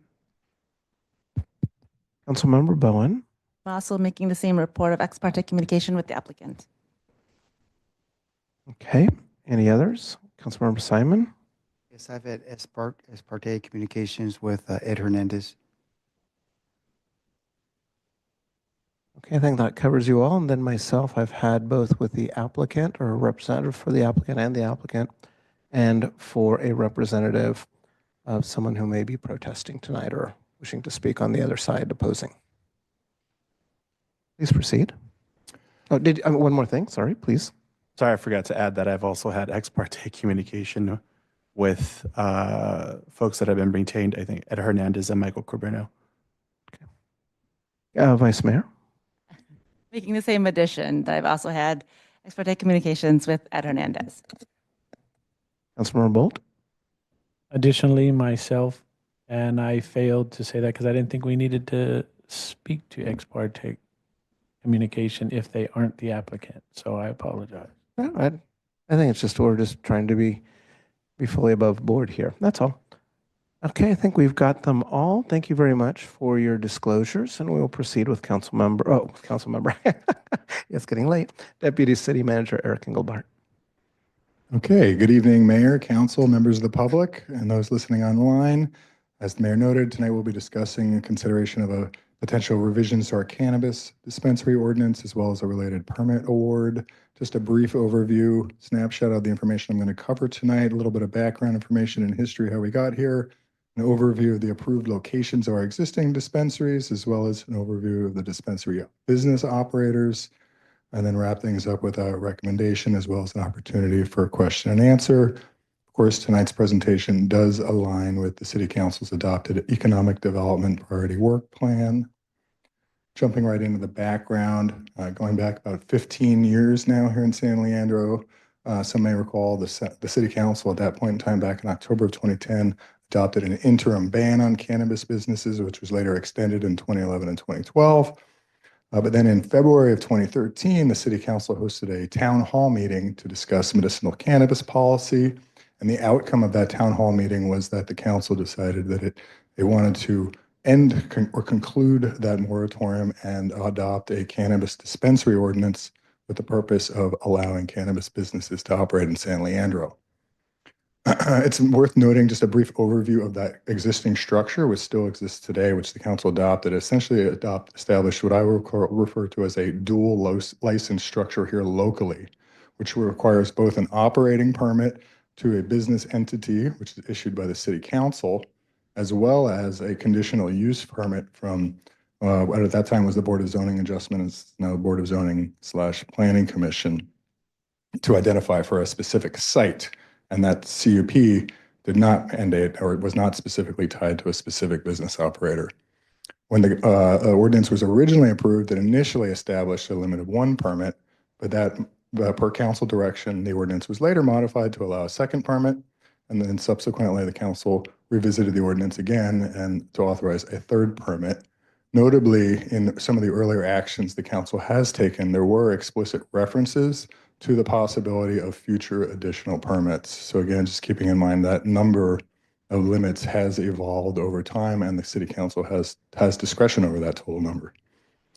But based on that adopted ordinance back in late 2014, an RFP was released for parties to seek parties interested in serving as a dispensary operator. And then you can see their various actions. The first permit was awarded to Harborside San Leandro in September of 2015. Then the council directed staff to modify the ordinance to allow a second permit. That second permit was issued to the entity known as Davis Street Wellness Center at the time, although they are now doing business as Nug Wellness. And then fast forward to October of 2016, the council, or after that permit award, the council directed staff to again come back with revisions to allow a 3rd permit, and that permit was ultimately awarded by the council to Bloom San Leandro. And you will note there that although there was that original RFP that was issued at the beginning of this process, the city has not utilized an RFP process subsequent to that very first permit award. Fast forward to November of 2016, that election year, of course, that was when San Leandro voters authorized Measure NN, which is our local gross receipts tax, currently set at 5% of gross receipts. And concurrent at that same election, state voters authorized Prop 64, which authorized adult use statewide. And you can see the passage rate here in San Leandro of Prop 64 was about 60% support. Then in 2017 and 2018, the Board of Zoning issued conditional use permits for dispensaries at 3 locations. We'll get into that in a few moments. And then all 3 dispensaries then opened for business in 2019. Fast forward to the present day, and each year, the city is receiving approximately $1 million in annual gross receipts from all 3 of these dispensaries collectively. Now we're going to pivot a little bit to the locations, because this is an integral part of the discussion tonight. You can see the 3 locations that were authorized for dispensaries by the Board of Zoning Adjustments. Starting at the top, you can see that image that is of 1965 Marina Boulevard, although it's actually accessed off of Verna Court, which is a little cul-de-sac off of Marina. That is where Harborside San Leandro exists and has existed and been in continuous operation since around January of 2020. And of course, we have 3089 Tea Garden Street, and that is where Nug is currently located, and again, formerly known as Davis Street Wellness Center. And then lastly, we have 1911 Fairway Drive, which is where Bloom San Leandro had been operating although they closed their doors for business in late December of this past year, a little over 5 months ago. And I want to also note that last footnote at the very bottom that per our adopted code, and this is consistent with conditional use permits virtually everywhere in California, that the validity of a CUP is not affected by change in ownership because it's essentially authorizing a land use irrespective of who's operating that land use. Now we're going to take a little bit of a deeper dive into that 1911 Fairway Drive site. You can see our little aerial map there. It's located just down the road from Kaiser San Leandro. So back in February of 2018, that was when the Board of Zoning awards the conditional use permit for the site. Then in January of 2019, Bloom hosted their grand opening event. You can see there in about mid-2022, Bloom did cease operations for several months, but they were ultimately, Bloom did reopen for business later that year. And then at the end of this past year, a little over 5 months ago, the dispensary use ceased operation at the site, and that site currently remains shuttered with no dispensary operating there. It is also worth noting that per our adopted code, that all conditional use permits, including this one, the one for the dispensary at this site, is technically eligible for revocation at a notice of public hearing if the use ceases for greater than 180 days. And in this instance, that would be after June 30th of this year. So basically the end of next month. Now we're going to pivot a little bit to provide an overview of Nug Wellness, who is the applicant who has approached the city and which has really brought this item before you. As you recall, the city council awarded that operating permit to them in 2016. Then the Board of Zoning issued a conditional use permit in 2017. They opened for business in 2019. Then years after that, they opened other dispensaries and other locales. And then today, what you can see essentially is what's going on is, as of last December, Nug did secure a lease for the 1911 Fairway site that I just discussed in the last slide. And today, they've now approached the city and they're seeking city council approval to open a second retail store at that site via issuance of a fourth permit. The site would serve as a satellite or express store focused on filling online orders, versus that original location we just talked about on Tea Garden would remain as their primary dispensary focused on more of an in-store customer experience. And the proposed store would fully comply with the existing conditional use permit that we talked about earlier, and it would, of course, be subject to our local gross receipts tax. Now we're going to pivot a little bit to talk about Bloom San Leandro, which is the former operator who was operating a dispensary at that Fairway location. So to be clear, Bloom San Leandro does not retain possession of an approved location any longer. As I mentioned, they don't have a lease at that site. But Bloom San Leandro does continue to retain a valid dispensary operating permit, which, as we discussed earlier, is not tied to a specific site. And Bloom has also paid their annual license fee and their prior gross receipts taxes. And as we noted earlier too, is that just like the conditional use permits, the operating permits are also eligible for suspension or revocation after 180 days, which in this case would be that same June 30th, 2025 timing as we discussed earlier. And Bloom has indicated that they've entered into a tentative sale agreement with another cannabis operator with licensed dispensaries in California. And Bloom is actively, our understanding from them is that they are actively seeking a new location at a zoning compliant site that comports with our adopted map. And of course, it goes without saying that any new dispensary location would require a new CUP. And like all CUPs, it would be subject to a discretionary review by the Community Development Department, which requires notification of the neighborhood and a public hearing before the Planning Commission. And then before I dive into this recommendation, I do want to just provide some additional concluding notes as well in terms of the action tonight. So if the council to be clear, staff is not making any formal recommendation on this proposal. We're simply elevating to you all the request that's been made by NUG to the extent you desire to proceed forward with their request. We've put together a package of actions that would enable you to do so. Additionally, some additional context I wanted to provide. If you were to adopt these actions, as a practical matter on the ground, it would maintain the status quo. As we discussed earlier, for the last 5+ years, for the most part, we've had 3 operating dispensaries here in San Leandro. If you were to adopt these actions, we would continue to have 3 dispensaries in San Leandro. There is also somewhat unique circumstances given this entire situation in that you have essentially a fully entitled dispensary that is available.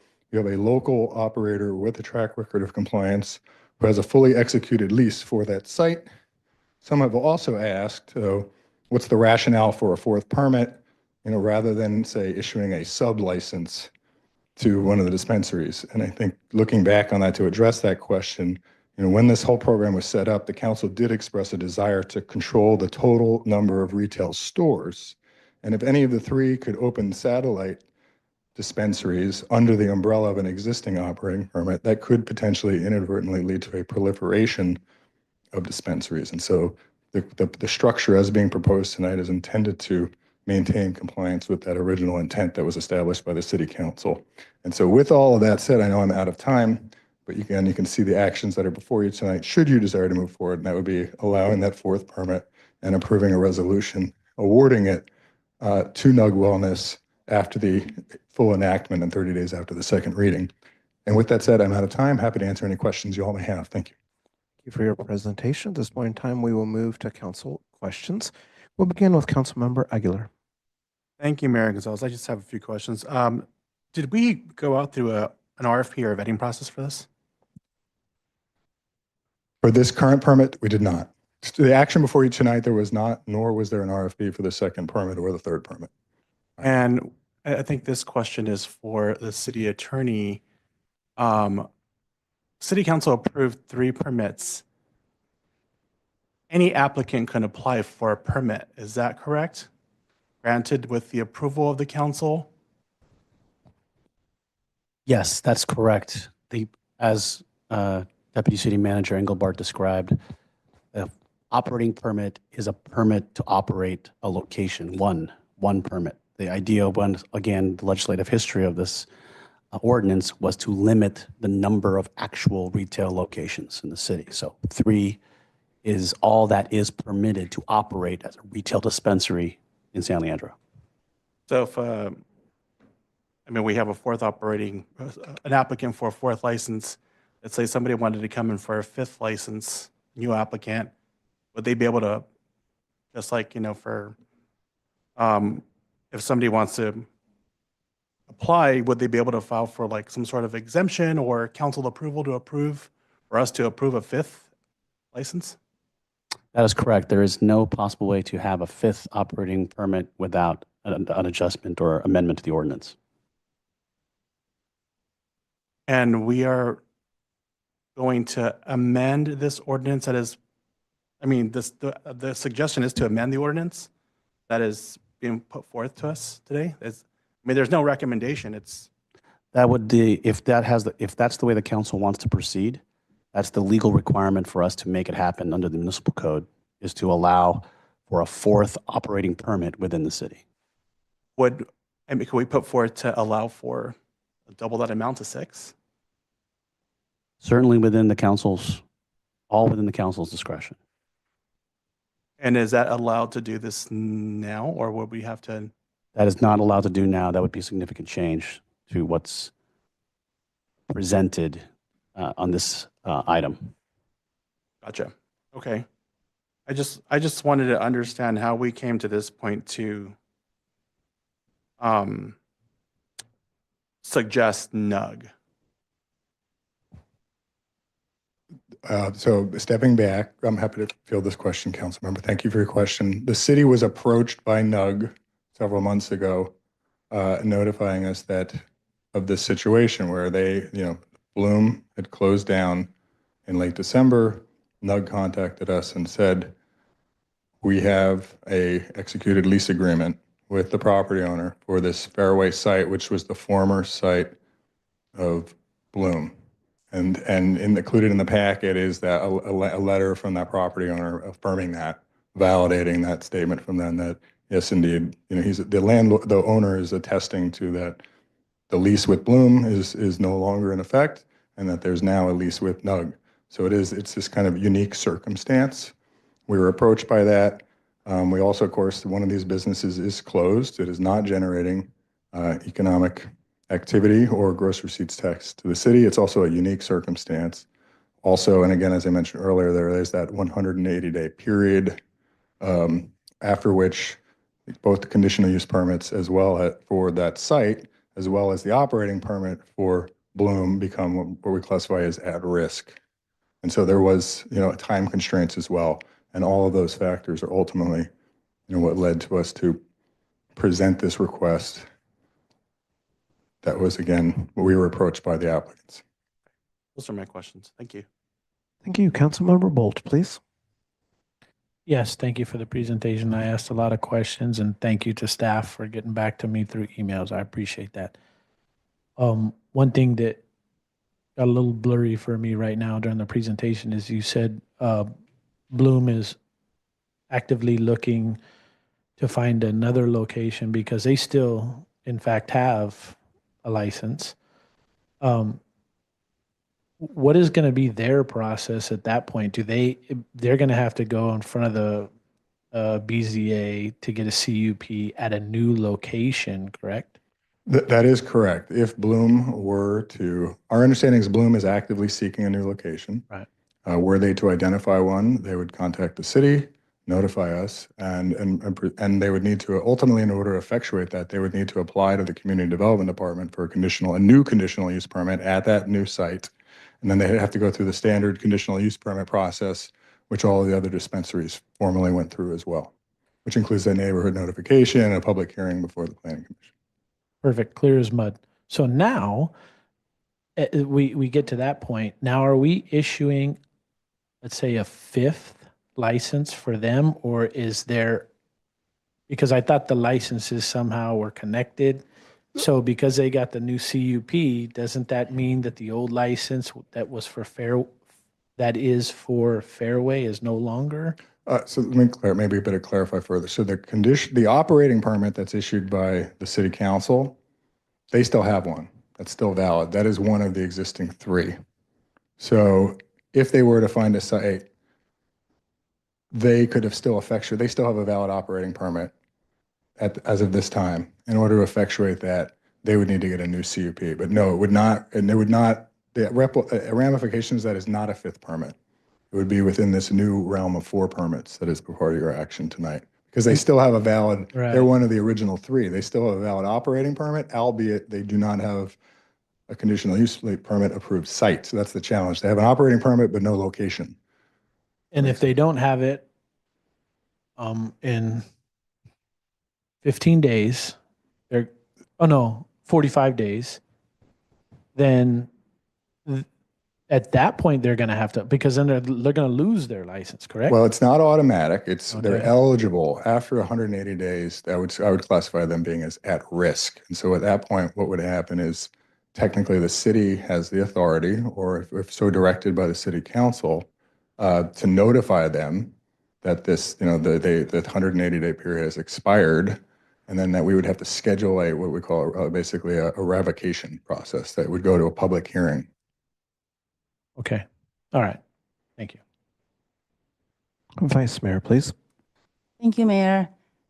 Thank you, Eric.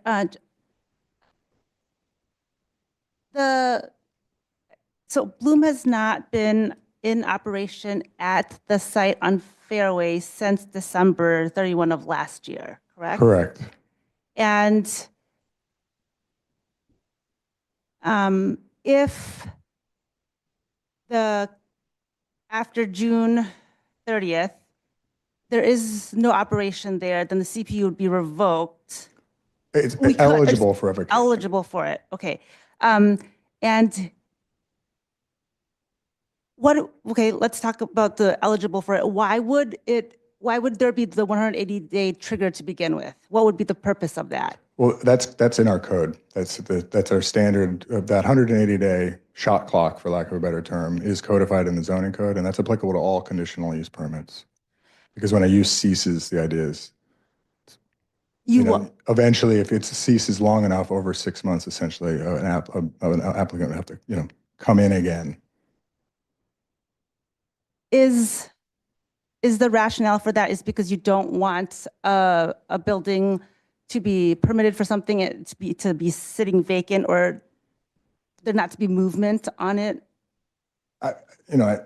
I would say this, I mean, certainly, it's in the code, that is a standard. Virtually all jurisdictions in California have a lifespan related to conditional use permits. As one can imagine, if a use ceases, particularly if allowed uses change over time, and that use ceases, and then years and years and years go by, and it's not been operating, and then suddenly an applicant or a property owner emerges saying, I want to reanimate this and reestablish this conditional use permit that formerly existed here a decade ago, one can imagine why that could be problematic for a community. And the million or so revenue that we get, is that across the 2 dispensaries that are still in? That is across all 3 when All they were 3. operating, because Okay. it's only, up until less than 6 months ago, we had 3 that were operating and all contributing, and that $1 million is the collective gross receipts taxes from all 3. Okay. And you mentioned that the RFP process for the first one, it was not, the previous council decided to expand to a second one and a third one, and there was no RFP process for that. Correct. There was no RFP process for the second permit nor for the third permit. And of the original 3 licensees, are they the same people that received them, the same businesses? So when you say the same, so there's the actual individuals who formed basically the management team. My understanding, based on the records we have, is that NUG currently still has the same management team, the physical people. The other 2, both Harborside as well as Bloom San Leandro, evolved over time. And the original individuals who applied for those permits those years ago are no longer with 2 of those companies. Okay, thank you. Councilmember Simon, please. Yeah, your third bullet on this slide here, can you explain that one a bit more? Certainly the third sub-bullet or the main, like the one that's The main third. Okay, the indicated, so our understanding is that, well, we've been maintaining open communications with the operators of Bloom as well as their legal counsel. The most current update that I've had based on conversations even just a week ago with the attorney representing Bloom, or actually potentially a potential buyer, is that Bloom has been, since their closure, they've been seeking to sell their business to another dispensary operator, and that they have potentially identified another alternative business who wants to buy their operating permit, with knowing that that operating permit is not tied to a location. And in order to effectuate that they would have to identify a location. So they're trying to sell their license. Correct. Is there any vetting process through the city on who they sell that to? So at present, that is not overtly codified, but the typical practice has been that they need to provide disclosure to the city. They need to notify the city when that's taking place, and they need to notify us what is the current existing business structure, who are the individuals involved, who is the management team, and they would need to notify us of the proposed new ownership structure and management team. Does the city have any say in that? At present, that is not codified.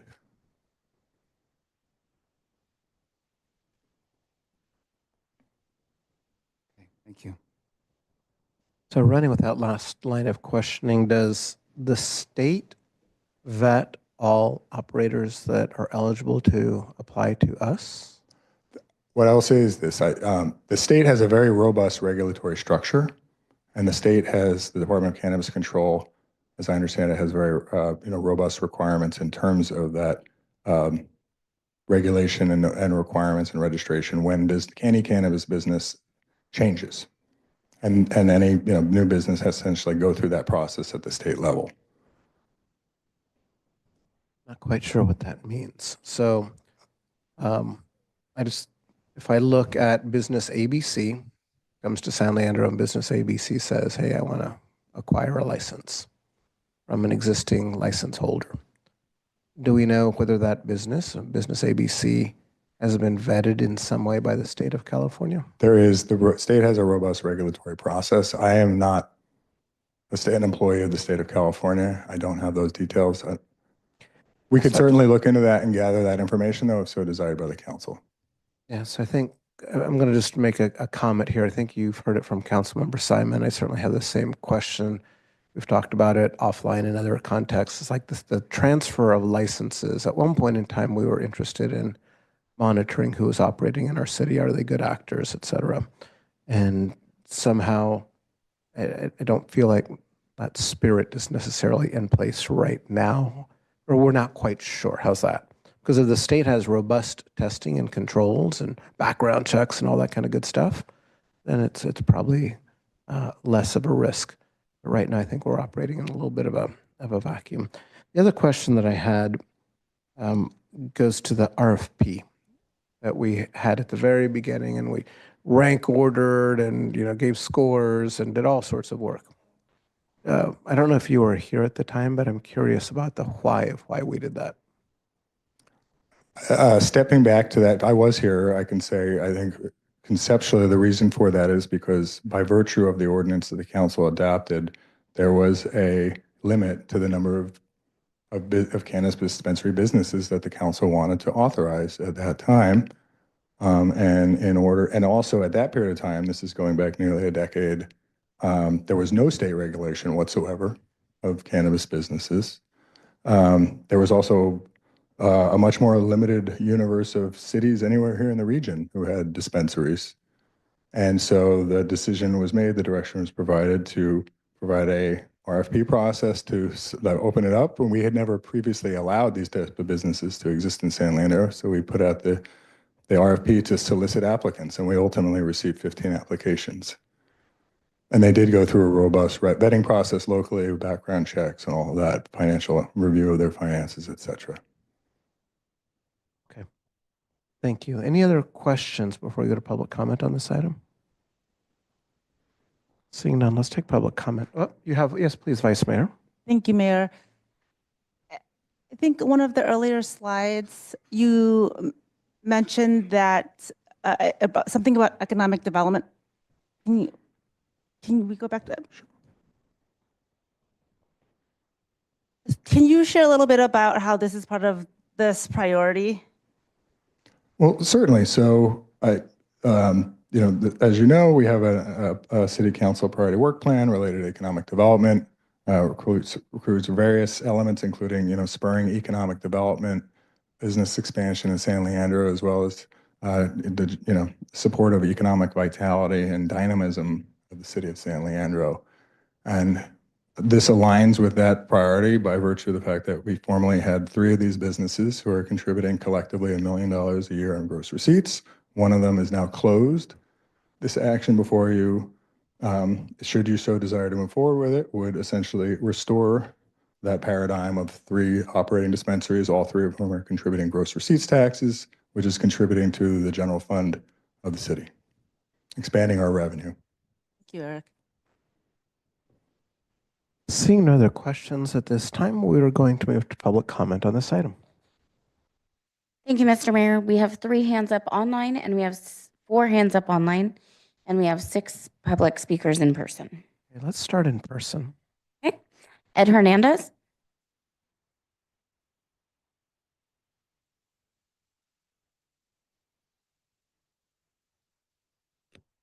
Good evening, staff and City Council. I stand before you today to call for fairness, transparency, and accountability in San Leandro's cannabis license process. NUG Wellness should not be granted a 4th dispensary permit without a competitive, merit-based application process. Why?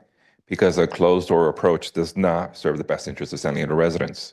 Our city deserves a system that prioritizes fairness, transparency, and public participation, not one that hands licenses to select entities without scrutiny. If approved, this permit would allow NUG Wellness to control 50% of all dispensary licenses in the city. This isn't an expansion, it's a consolidation of the market.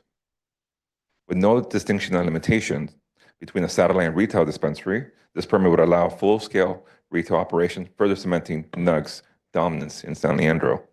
Meanwhile, the successor to Bloom San Leandro, the Premier Group, has demonstrated financial strength, industry expertise, and a commitment to serving its consumers. With 12 locations across 11 jurisdictions, the Premier Group has paid Blum's taxes in full and is positioned to introduce a thriving consumer retail model driven in San Leandro with good paying jobs. Let's talk, President. Cities do not arbitrarily award additional cannabis licenses. They follow transparent processes, selecting the most qualified applicants based on merit. In addition, dispensary permits are to be granted. San Leandro should align with these practices, either opening the process to public competition or granting additional permits equitably. Moreover, despite NUG's contribution to nearly $1 million tax revenue, approving a permit would not increase overall sales. It would only cannibalize the existing stream of revenue. The Premier Group, on the other hand, will draw new customers from the existing client base, directly benefiting the San Leandro economy. This is about fairness, integrity, ensuring San Leandro's future is shaped by competitive open process, not an unchecked expansion. I urge you, do not approve this fourth non-competitive permit and follow a precedent with the original responders if you're going to do it equitably with the others. Let's stand for transparency, competition. Michael Colt Bruno, then Michael Warda, then Darius Bowden.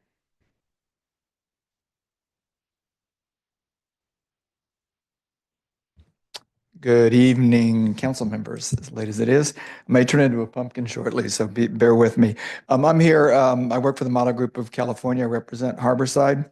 The easy thing to do would be to vote no on this thing, but I'll give you an even easier option, which is to pull the item and suggest that the interested parties, Mr. Hernandez's client, mine, NUG, all sit down with the city staff and have a discussion. You've asked very good questions tonight, and it raises a lot of things. We've heard about transparency, we've heard about optics.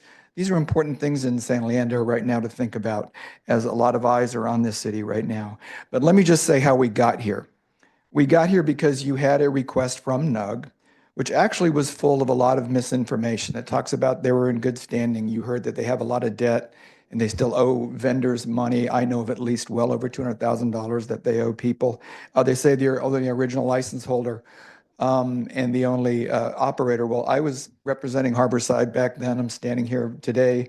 It's still the same brand. It's still the same operation that it was many years ago with the same loyal client base.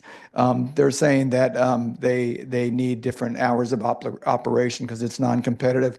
Well, the difference between Harborside's hours and theirs is 15 minutes. There's no unfair advantage whatsoever by anybody. In fact, what this is, and Mr. Hernandez said it correctly, it's basically creating an unfair advantage for one operator in this town. And you're not going to get additional revenue. That's just basic economics. What you're doing is you're shifting the revenue to one operator and giving them an advantage over another one. So what I really would recommend here is just either table this thing or move it to another date. Recommend that all the parties sit down with the city. The solution that needs to happen, that really is the core of this, is the green zones need to be expanded. The reason people can't get sites is because it's too tight. And so therefore, there needs to be a discussion. Thank you. Your time is up. Michael Warda, Darius Bowden, and then Manny Gonzalez. Should be saying good night instead of good evening at this point, but thank you all for being here. My name is Mike Ward. I represent Premier. Premier actually has contracted with Bloom, so it's not speculation. We have contracted to purchase, but it's subject to finding a location, obviously, and it's also subject to state approval. And we would be happy to voluntarily participate in any kind of evaluation of our operation. All three of your existing permits did go through the RFP process. They were all vetted. They presented everything about them. It's just that when number one was selected, when number two was selected, they relied on the original RFP process. When number three was selected, so there was an RFP for everybody. It wasn't skipped necessarily. What you have now is a request for a fourth license initially. It's not really a satellite. It is a fourth license. But there's no promise of new money in their proposal. Your proposal for this is one page, basically, 2 pages. And all it says in there is that it will alleviate their traffic. That's the only thing in the proposal at this point. There is no promise of additional revenue. I think that the issue here is this is valuable, a fourth license. You just give it to somebody, or do the citizens deserve an RFP process for this? Because it's been a long time since anybody's been through this. Should other people have an opportunity to get a fourth license? Or if you're giving a satellite opportunity to one licensee, should all 3 licensees get that satellite opportunity as well? In other words, any one of them can open up an additional location. Because in essence, what may happen here is a monopoly. What may happen here is higher prices for the consumer. If you're consolidating, that's usually what happens. And so in this particular case, I think that it's a little early to make this decision. I don't know anything about, I think NUG's a fine operator. It seems like they've paid quite a bit of money to the city. It's not the issue of whether they're a good operator or bad operator. It's a question. Thank you. Your time is up.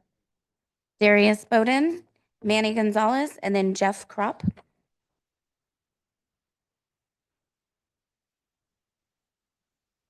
Hello, how's it going today?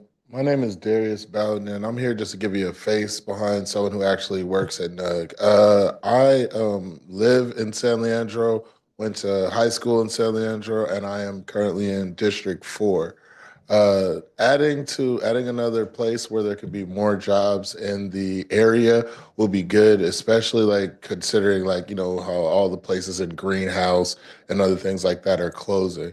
These are good jobs, and this is a place where they're not currently making any money, and making something is better than nothing. As far as it goes with it being considered like a monopoly situation, in San Leandro, we have like 2 Johnny's, we got like 3 McDonald's, and we got like 4 Taco Bell. So that shouldn't stop anything from the other one. And people could go outside more, because I kind of see like San Leandro shuts down a little bit early, probably about like 7 o'clock. But when I see it, we constantly get people coming in all the way till 9:45, and that will help out food, and that will help out the people around the like just small around the district or whatever like that. So just more jobs, and it will bring more money, because you know obviously some people weren't able to make it, and NUG can all be profitable, as you can see. So a bird in hand is better than 2 in the bush. Thank you very much. Thank you. Manny Gonzalez, and then Jeff Kropp. Ladies and gentlemen, my name is Manny Gonzalez. I'm a resident of the Floresta Garden for 8 years. So I've been customer of the NUG since they opened. It's always been a great place to shop. I mean, for 8 years, I have never heard any bad things. They have actually changed the community, in my opinion. I mean, me being there every day, riding my bike around the neighborhood. I mean, now I shop at a little place that's near the NUG, just because, you know, I shop there. I try to keep my business in San Leandro, and they've always been great. Like, they always have events with food for the community, free food. If you want to find Girl Scout cookies, they always have a room for the community so they can sell their cookies, ask for donations. So I don't see them just as a dispensary. They also do a lot of good things for the community. They keep their place clean. I see the police activity around my neighborhood in a good way. I don't see, I haven't heard any crime or anything that, in my neighborhood at least. And I mean, there's a lot of people there that I know personally. A bunch of them live in San Leandro.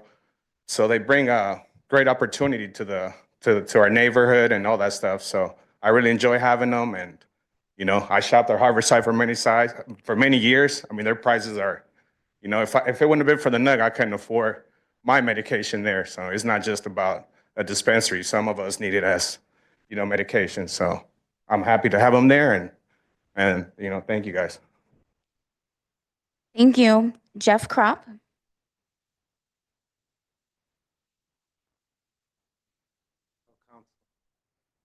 Hello, council members.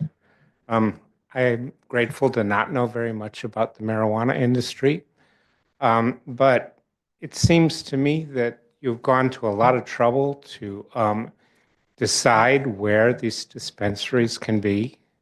And it sounds like the market is moving in a direction of online ordering and delivering to locations that are removed from these locations that are certified for the dispensaries. It seems like, to me, regardless of whether, you know, grabbing a rental space that was approved results in a license, it seems to me that the actual delivering to neighborhoods and distributing in any location that calls them is sort of at odds with the idea that you've selected a specific spot and reviewed it and said that this is okay with our community. And it seems like to me, online delivery and delivering to the door facilitates the worst kind of cannabis abuse when they're no longer part of our community and they're just in their house smoking out their life. And I would not like to see San Leandro go in that direction. Thank you. Thank you. Mr. Mayor, there is no more public comment. In person, let's move online. Right. Sorry, it is late. We will go online now. Jim Scott, you may unmute yourself. Before we do that, I'd like to do a time check. Motion to extend to 11 o'clock. Do I have a second on that motion? Second. So I've got a motion by Aguilar, second by Bolt. Council members each. My apologies. Please vote.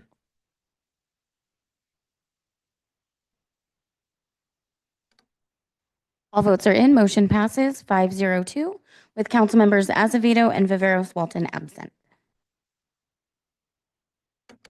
Just take a point of personal privilege. I'm traveling to Sacramento early tomorrow morning, and I want to be fresh during my advocacy work. So I would like to move this along for my personal sake, because at some point you will lose me because I will walk out and vice mayor can take on the job. So let's keep going.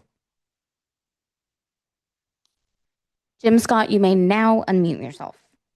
Thank you. Good evening, Mayor Gonzalez and members of the City Council. My name is Jim Scott, and I am the CEO of State House Holdings. We are the owner of the only other open and operating dispensary in San Leandro, Harborside. I am here in opposition to this proposal because I believe that even in the event that the city of San Leandro would like to expand its cannabis program, opting to increase the number of licenses in the city and at the same time unilaterally granting that license to NUG without running a transparent and fair process has implications of favoritism, and it's not an appropriate way to make these decisions. As a CEO, it's my job to balance protecting the Harborside franchise with being a good partner to the city of San Leandro.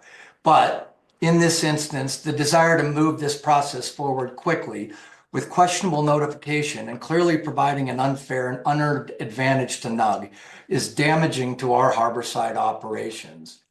Therefore, it is with both disappointment and resolve that I will let this group know that if this moves forward in this manner, without the appropriate transparency, and with the possibility of conflicts of interest and favoritism, we will pursue all potential remedies to protect Harborside San Leandro and ensure that any new licenses are done with full transparency and through an appropriate process. We are happy to engage with the city to find a solution in this matter that works for the city, NUG, and ourselves. This proposal clearly does not accomplish that. I also wanted to share that there are many misrepresentations in the letter from NUG to the San Leandro City Manager dated April 30th, 2025, which I am assuming the council and the city are using to make their decision. Thank you. Thank you. Lucas, you may unmute yourself. Thank you. Can you hear me? Yes, we can. Thank you. Thank you for taking my comment. I just want to start by saying that something here doesn't smell right, and it's not the smell of marijuana. If you take a look at the format of the resolution that's attached to the agenda, it doesn't look like the standard resolutions. The font is weird. The ayes and the nays and the absences and the attestation at the bottom of the resolution doesn't look attached. It looks like someone who isn't the standard city clerk put this document together, and that raises eyebrows with me. I think that if on June 30th, the current operating permit for Bloom expires, take this issue up then. Bloom at that point will be at risk, like the presenter said. You can revoke their license and grant a license to someone else or a permit to someone else without having to raise the number from 3 to 4. I worry about this fourth one being granted. I worry about the location of this Fairway Drive store. It's on the way straight to the marina. A lot of kids will be driving by there with their families on the weekend. Do we really want to expose them on their drive to the marina and to those parks to this type of business? I'm not sure. As always, follow the money. Clearly, there's some kind of a dispute here between the owners of these establishments about who should get a permit, who should not get a permit. The city awarded them, I think last time 10 years ago. This is a very valuable piece of public property. We should probably auction it or at least invite people for competitive bids. Lastly, I want to remind the council that not too long ago, we froze the number of smoke shops in the city because we're concerned about the health implications. Marijuana is still illegal at the federal level, and you all swore an oath to uphold the Constitution and federal laws. Why are we granting licenses to businesses that break federal laws? This is inconsistent with our values. I urge you to delay and deny. Thank you. Thank you. Nara Dalbaka, you may unmute yourself. Good evening, Mayor and members of the council. I also have a lot of concerns with the process here. There's a real lack of transparency. While maybe those the second two licenses were not granted through the exact RFP process that that the first one was, those RFP applications were the basis for awarding the second and third licenses. I believe that that's how the rankings came in. And so the number 2 and number 3 ranked folks from the RFP were granted license number 2 and license number 3. That's not what happened here. You're doing two really big things without a lot of participation or thought. You do need to expand the green zone so that you can expand opportunities. If you are going to add additional licenses, there should be an open process. It shouldn't just be shoehorning in someone because of a special deal they got because they got a lease. That's just not how public policy should happen. This is not going to create additional revenue. It's like Mr. Hernandez said, this cannibalizes the other businesses that are there, and it doesn't smell right. I think there's a way to take a step back and to do this right. We should have access to cannabis, but your existing partners should have been informed of this far before they were. And that's also really troubling that the existing partners that you have in, even if they're not operating, in Bloom and in Harborside should have had some notice, and I urge you to deny this tonight. Thank you. Mr. Mayor, we've received one more public comment in person. I just want to stay online for just a second because we are going to come back in person and take one more comment. Usually we finish one and then go to the others, a matter of courtesy. I'm going to extend that, but so what I'm going to do here is just double, triple, quadruple check online. Is there anybody else that wants to comment online? So after we get our next in-person comment, I will not come back online. Okay, so if you want to speak, now's the time to speak online.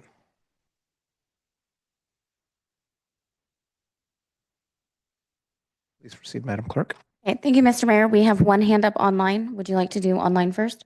Continue with online. Okay. We're going to get through everyone online, and then we're going to close online formally and then come back in person.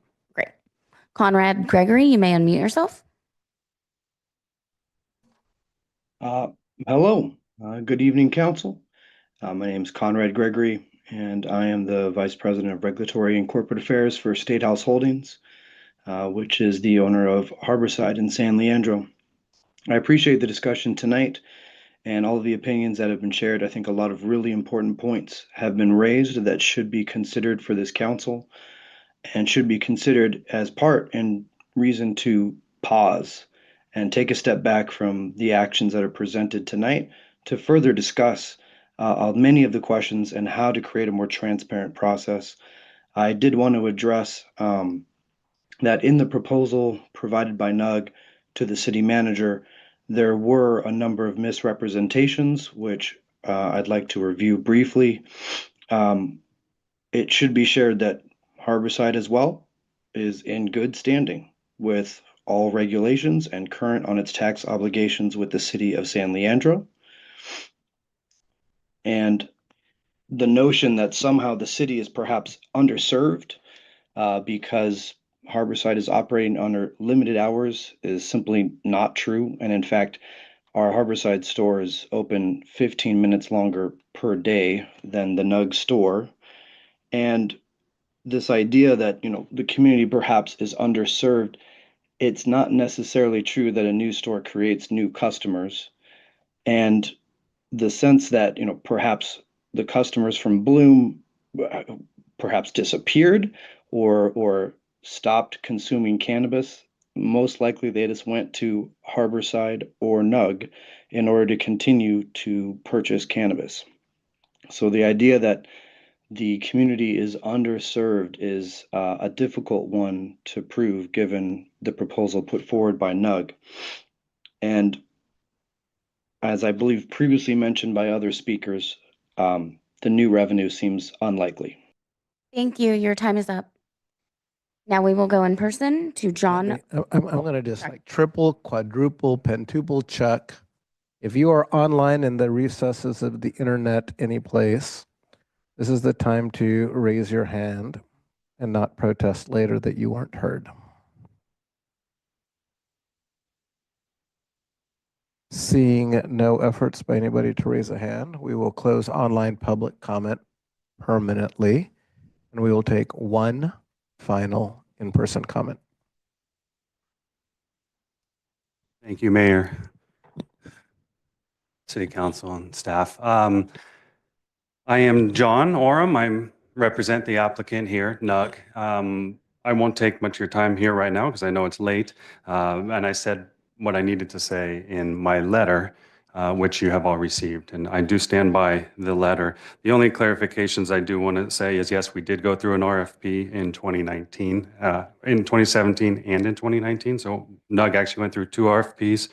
And we had a very extensive review of our business and our operations at that time. Me personally, I am the only original license holder. I was at the table in 2017. I'm here now, and I intend to be here for much longer.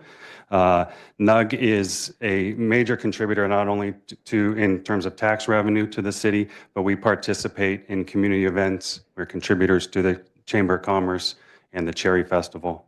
And we are a major contributor in terms of in both financial and human capital to our partner, the Davis Street Family Resource Center. We very much enjoy working in this great city. We plan to be here for much longer. We're simply asking to be able to optimize our business and offer and improve services to our customers. And I'm open to answering any questions you may have. Thank you. Thank you. On that last piece, thank you for your offer, but the hearing is not structured that way. But all questions will go to city staff. Okay, at this point in time, we're going to go to council members for discussion, starting with Vice Mayor Bowen. Mayor, I just want to clarify, and in terms of cannabis delivery, can somebody from staff explain, has anything changed in regard to that? The existing adopted ordinance does allow any of the 3 licensed operators to conduct cannabis deliveries with deliveries originating from those brick and mortar facilities. In addition, consistent with state law, there are other out-of-town licensed cannabis companies that also have the right to deliver cannabis to pay residents or customers here in San Leandro. So at all 3 locations, they can deliver to. The ordinance allows them to do so. Okay. And currently at the Fairway location, is my understanding that Nug is the current leasee? That is correct. Per the letter from the property owner of Fairway site, which is included as an attachment according to that letter, yes.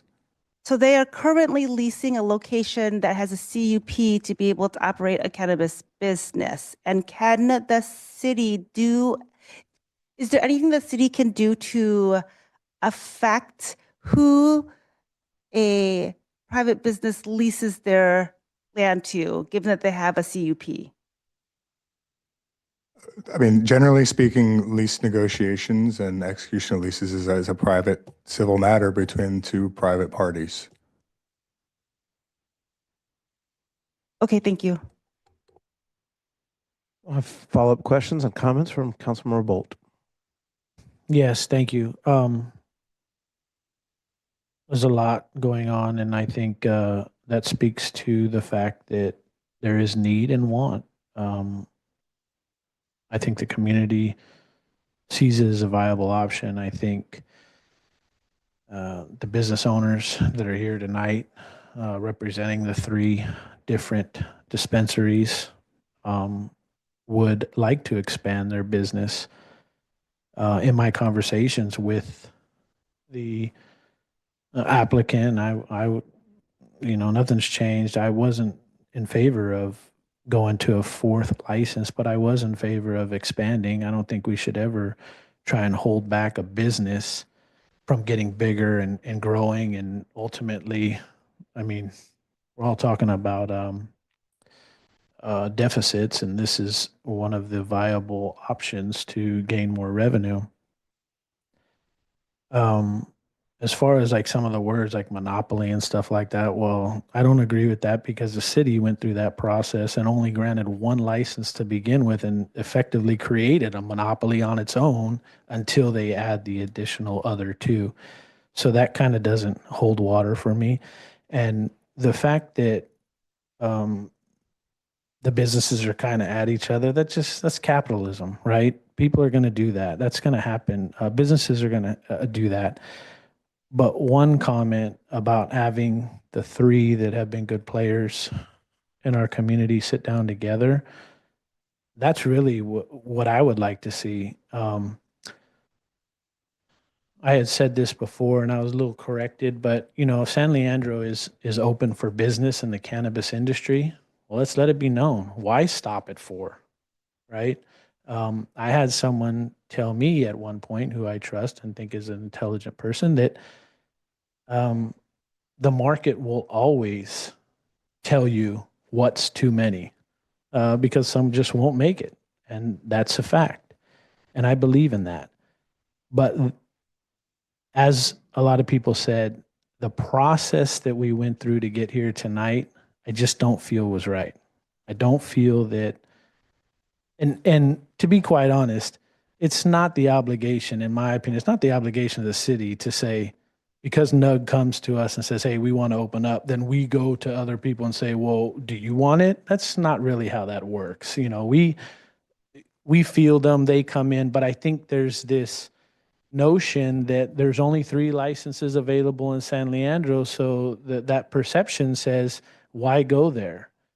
So I'm along the lines of putting some people in the room, maybe sending it back to rules, try and come up with a more open and transparent process for this. And so that the community, can have some comment on it, but then we don't sit up here and make a decision and grant who I will say is a good player in the cannabis market in San Leandro and a good business, but it still doesn't feel right that we would just grant them the 4th license. And yeah, that's really up in smoke on how many licenses we have, right? It's just too convoluted. And I think we need to take a step back.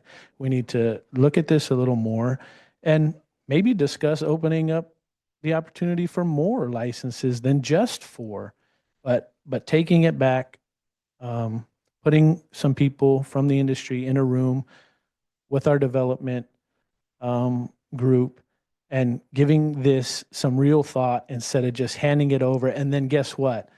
In 180 days, here we are again with the new Bloom site. No, let's talk about it. And then, well, we don't like where it's at. Let's really sit down and do a better job. In my opinion, not saying you guys didn't do a good job, but let's do a better job from this point forward. Councilmember Aguilar, please.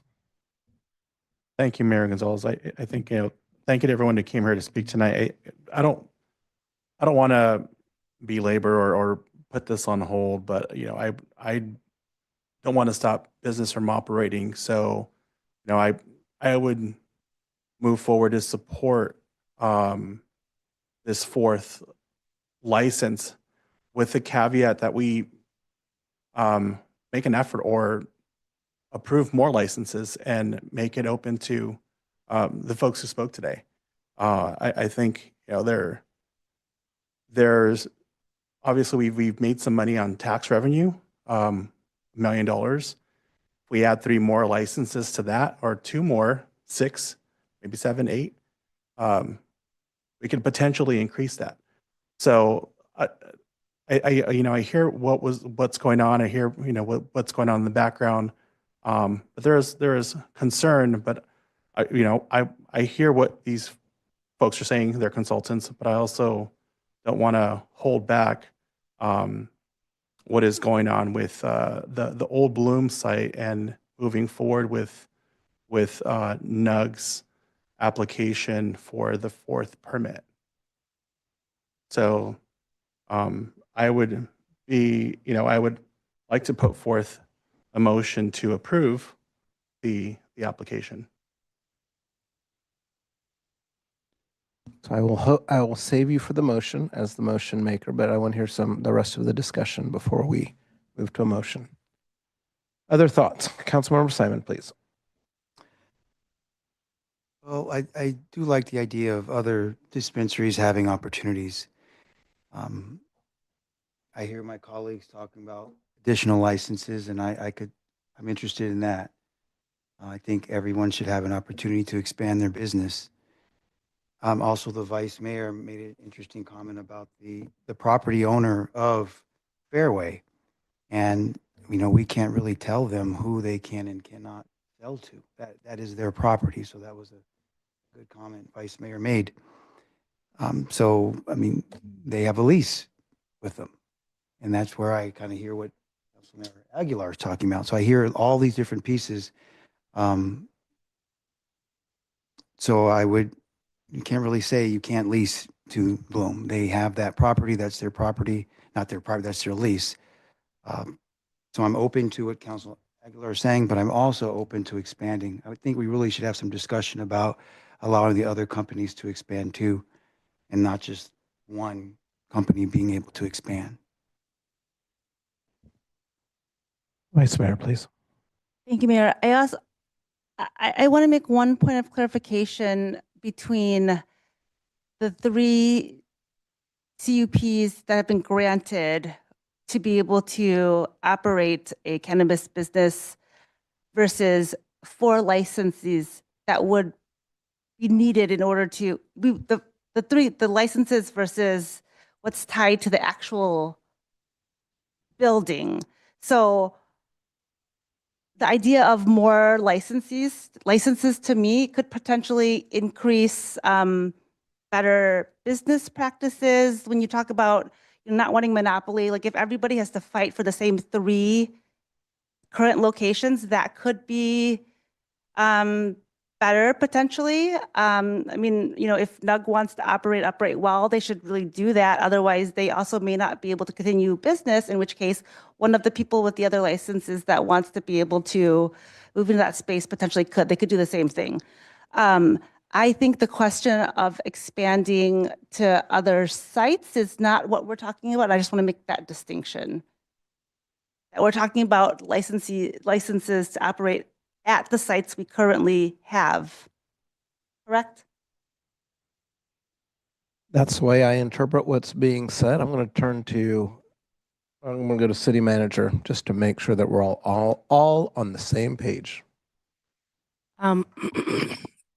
Thank you, Mr. Mayor. Thank you, council members. Yes, so as the Deputy City Manager Engelbart has mentioned in his presentation, that this unique circumstance, which may never happen again or could, is because a current license holder has the lease of this location that the previous lessee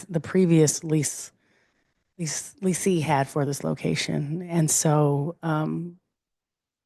we are not talking about tonight expanding NUG's ability to operate at a different location. But that's what is on the item right now. But the council, as Councilmember Aguilar has put in his motion, can direct us additionally or substitute to go to rules, come back later with other views as well.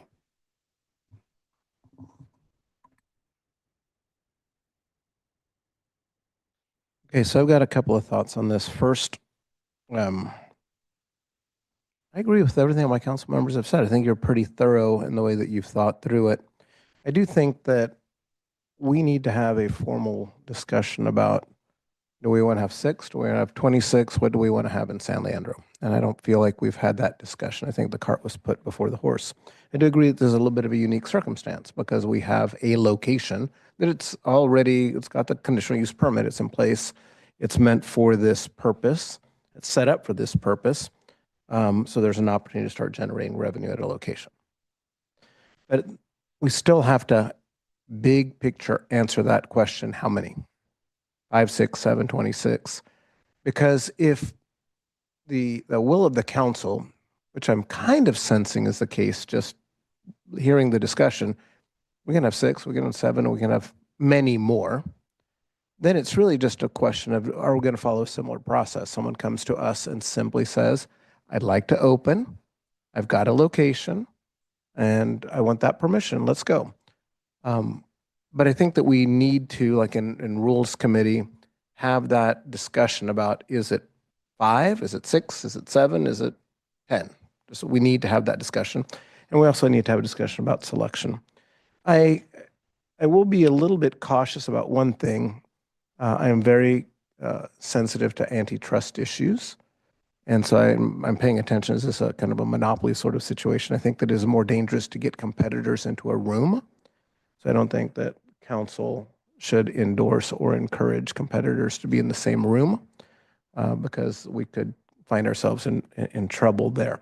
I really do think that competition, that like Councilmember Bolt said, competition will sort out how many licenses you have. We can have 10, but only 3 of them are successful, or 6 of them are successful, regardless of the number of licenses that we have.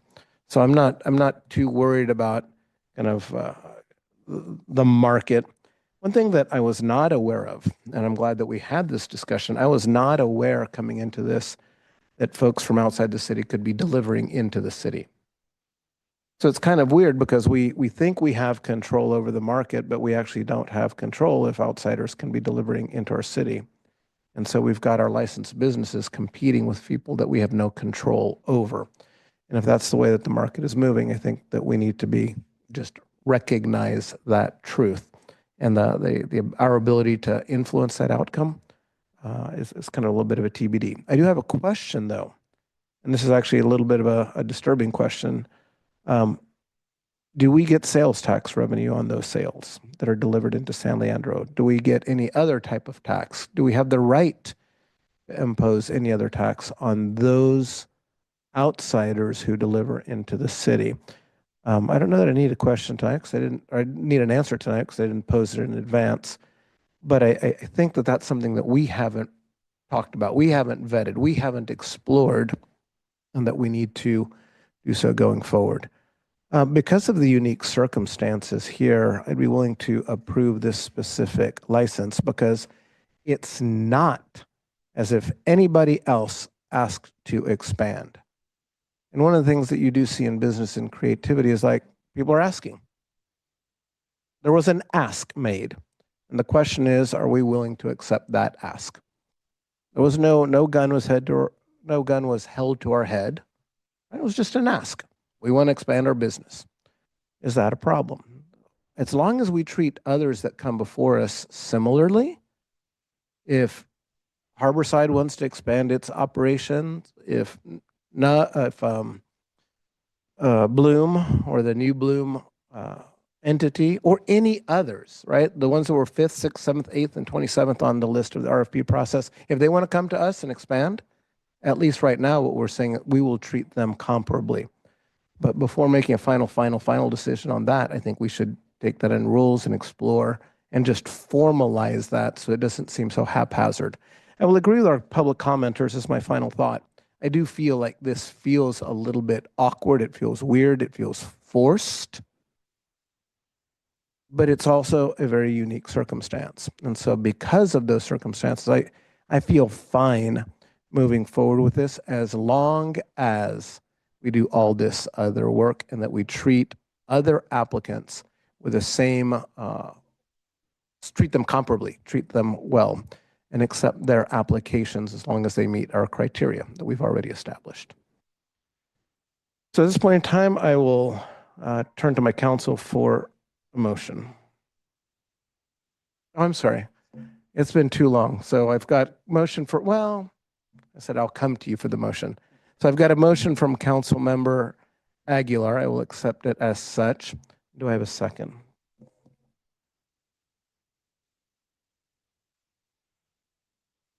So is that you?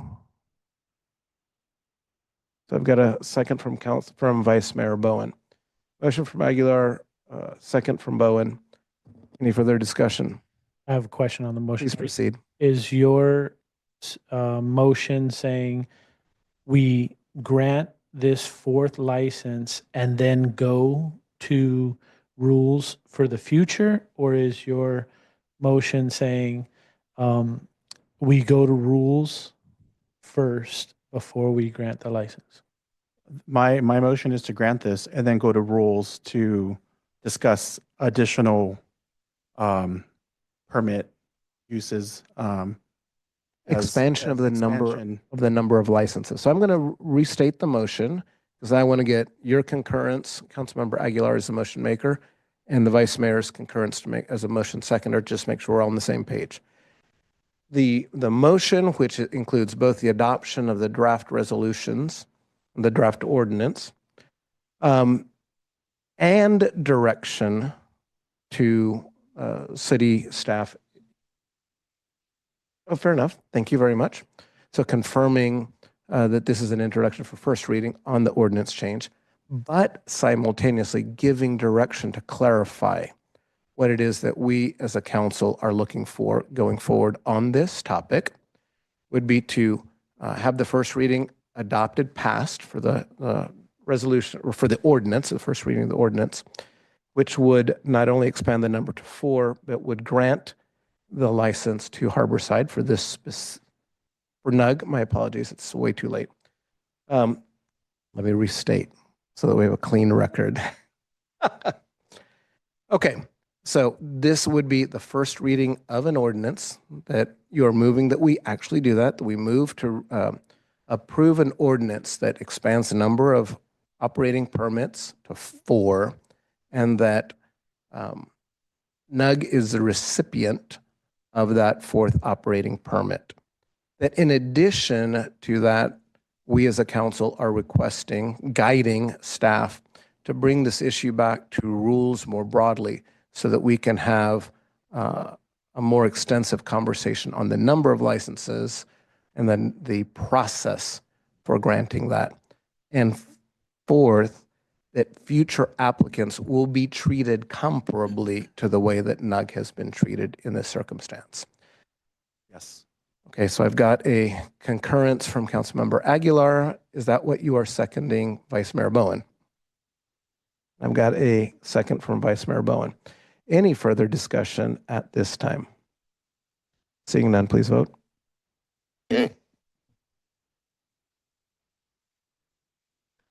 All votes are in. Motion passes 4-1-2, with Councilmember Bolt voting no and Councilmembers Azevedo and Viveras Walton absent. At this point in time, I'd like to take a motion so that we can make it through our agenda. I don't think anyone has a lot to say, but I would like to finish the meeting agenda very quickly, if you're fine with that.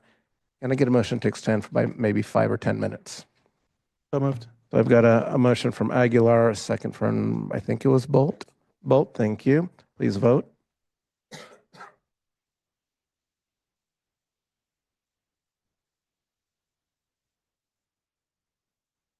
All votes are in. Motion passes 5-0 with 502 with Councilmembers Azevedo and Viveras Walton absent. Thank you. I know that was a bit of a technicality, but thank you for indulging me. On item 11, do we have any request to schedule?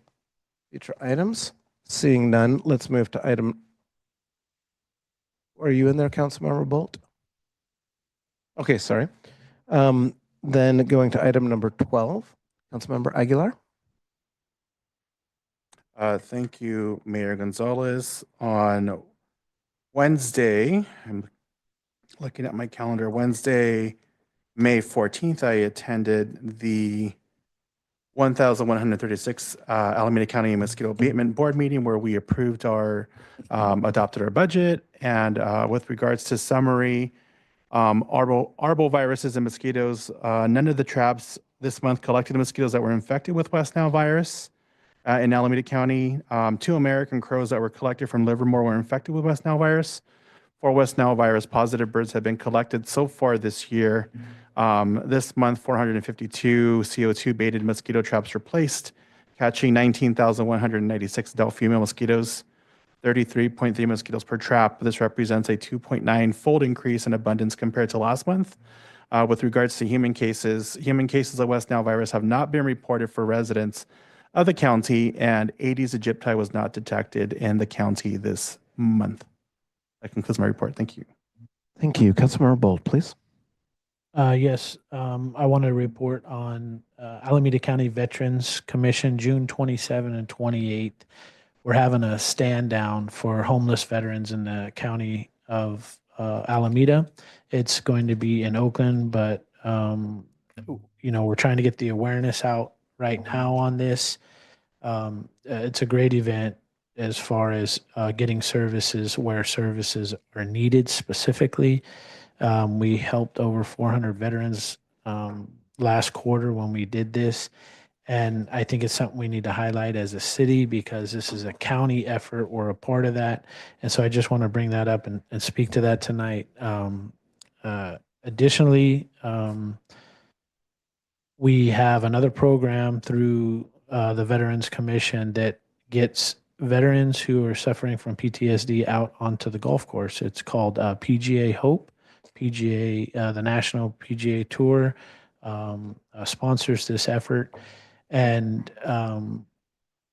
I think I need clarification too. Maybe I got to talk to city manager later about getting some of these things on our website or somewhere, how we can do that, because these are great events that get veterans who are suffering from some of these conditions out of their home onto the golf course with like-minded people who are also suffering from these conditions. And that's exactly what we need in our community. And we're looking to expand that in other ways to different aspects of our community, different groups within the community. And so we do that. It is in Oakland, but it's right on the border at the Metro Golf course. And it's free for any veteran to come out. The next cohort that we're going to have is an 8-week class. It's free, PGA Tours, one-on-one with the professional golfer. You don't need to be, obviously you can never have touched a golf club or be somebody who does it quite frequently, but the key is to just get people out, get them together. You get some equipment, and again, I'm going to harp on just getting like-minded people who know what you're going through, and so that's just a service announcement, I guess, for the veterans community. Thank you.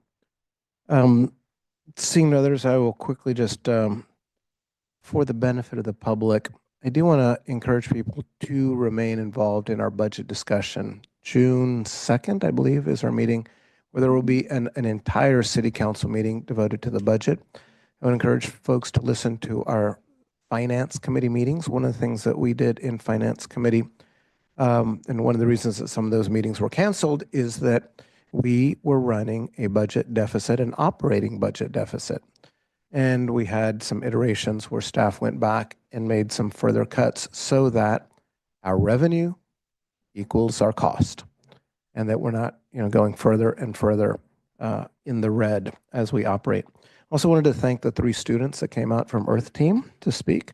Highly professional, constructive, gave specific ideas on things that we could be doing, and I would encourage them to return and to stay connected. And then the last one that I had here was parking. A comment was made about parking. For the benefit of the public, I do want the public to know that we are continuing to work to focus, I'm going to say, on parking in particular, the effectiveness of our approach to parking control, and just be aware we are going to be continuing to improve that process, especially as we use newer technology toward that end. That's all that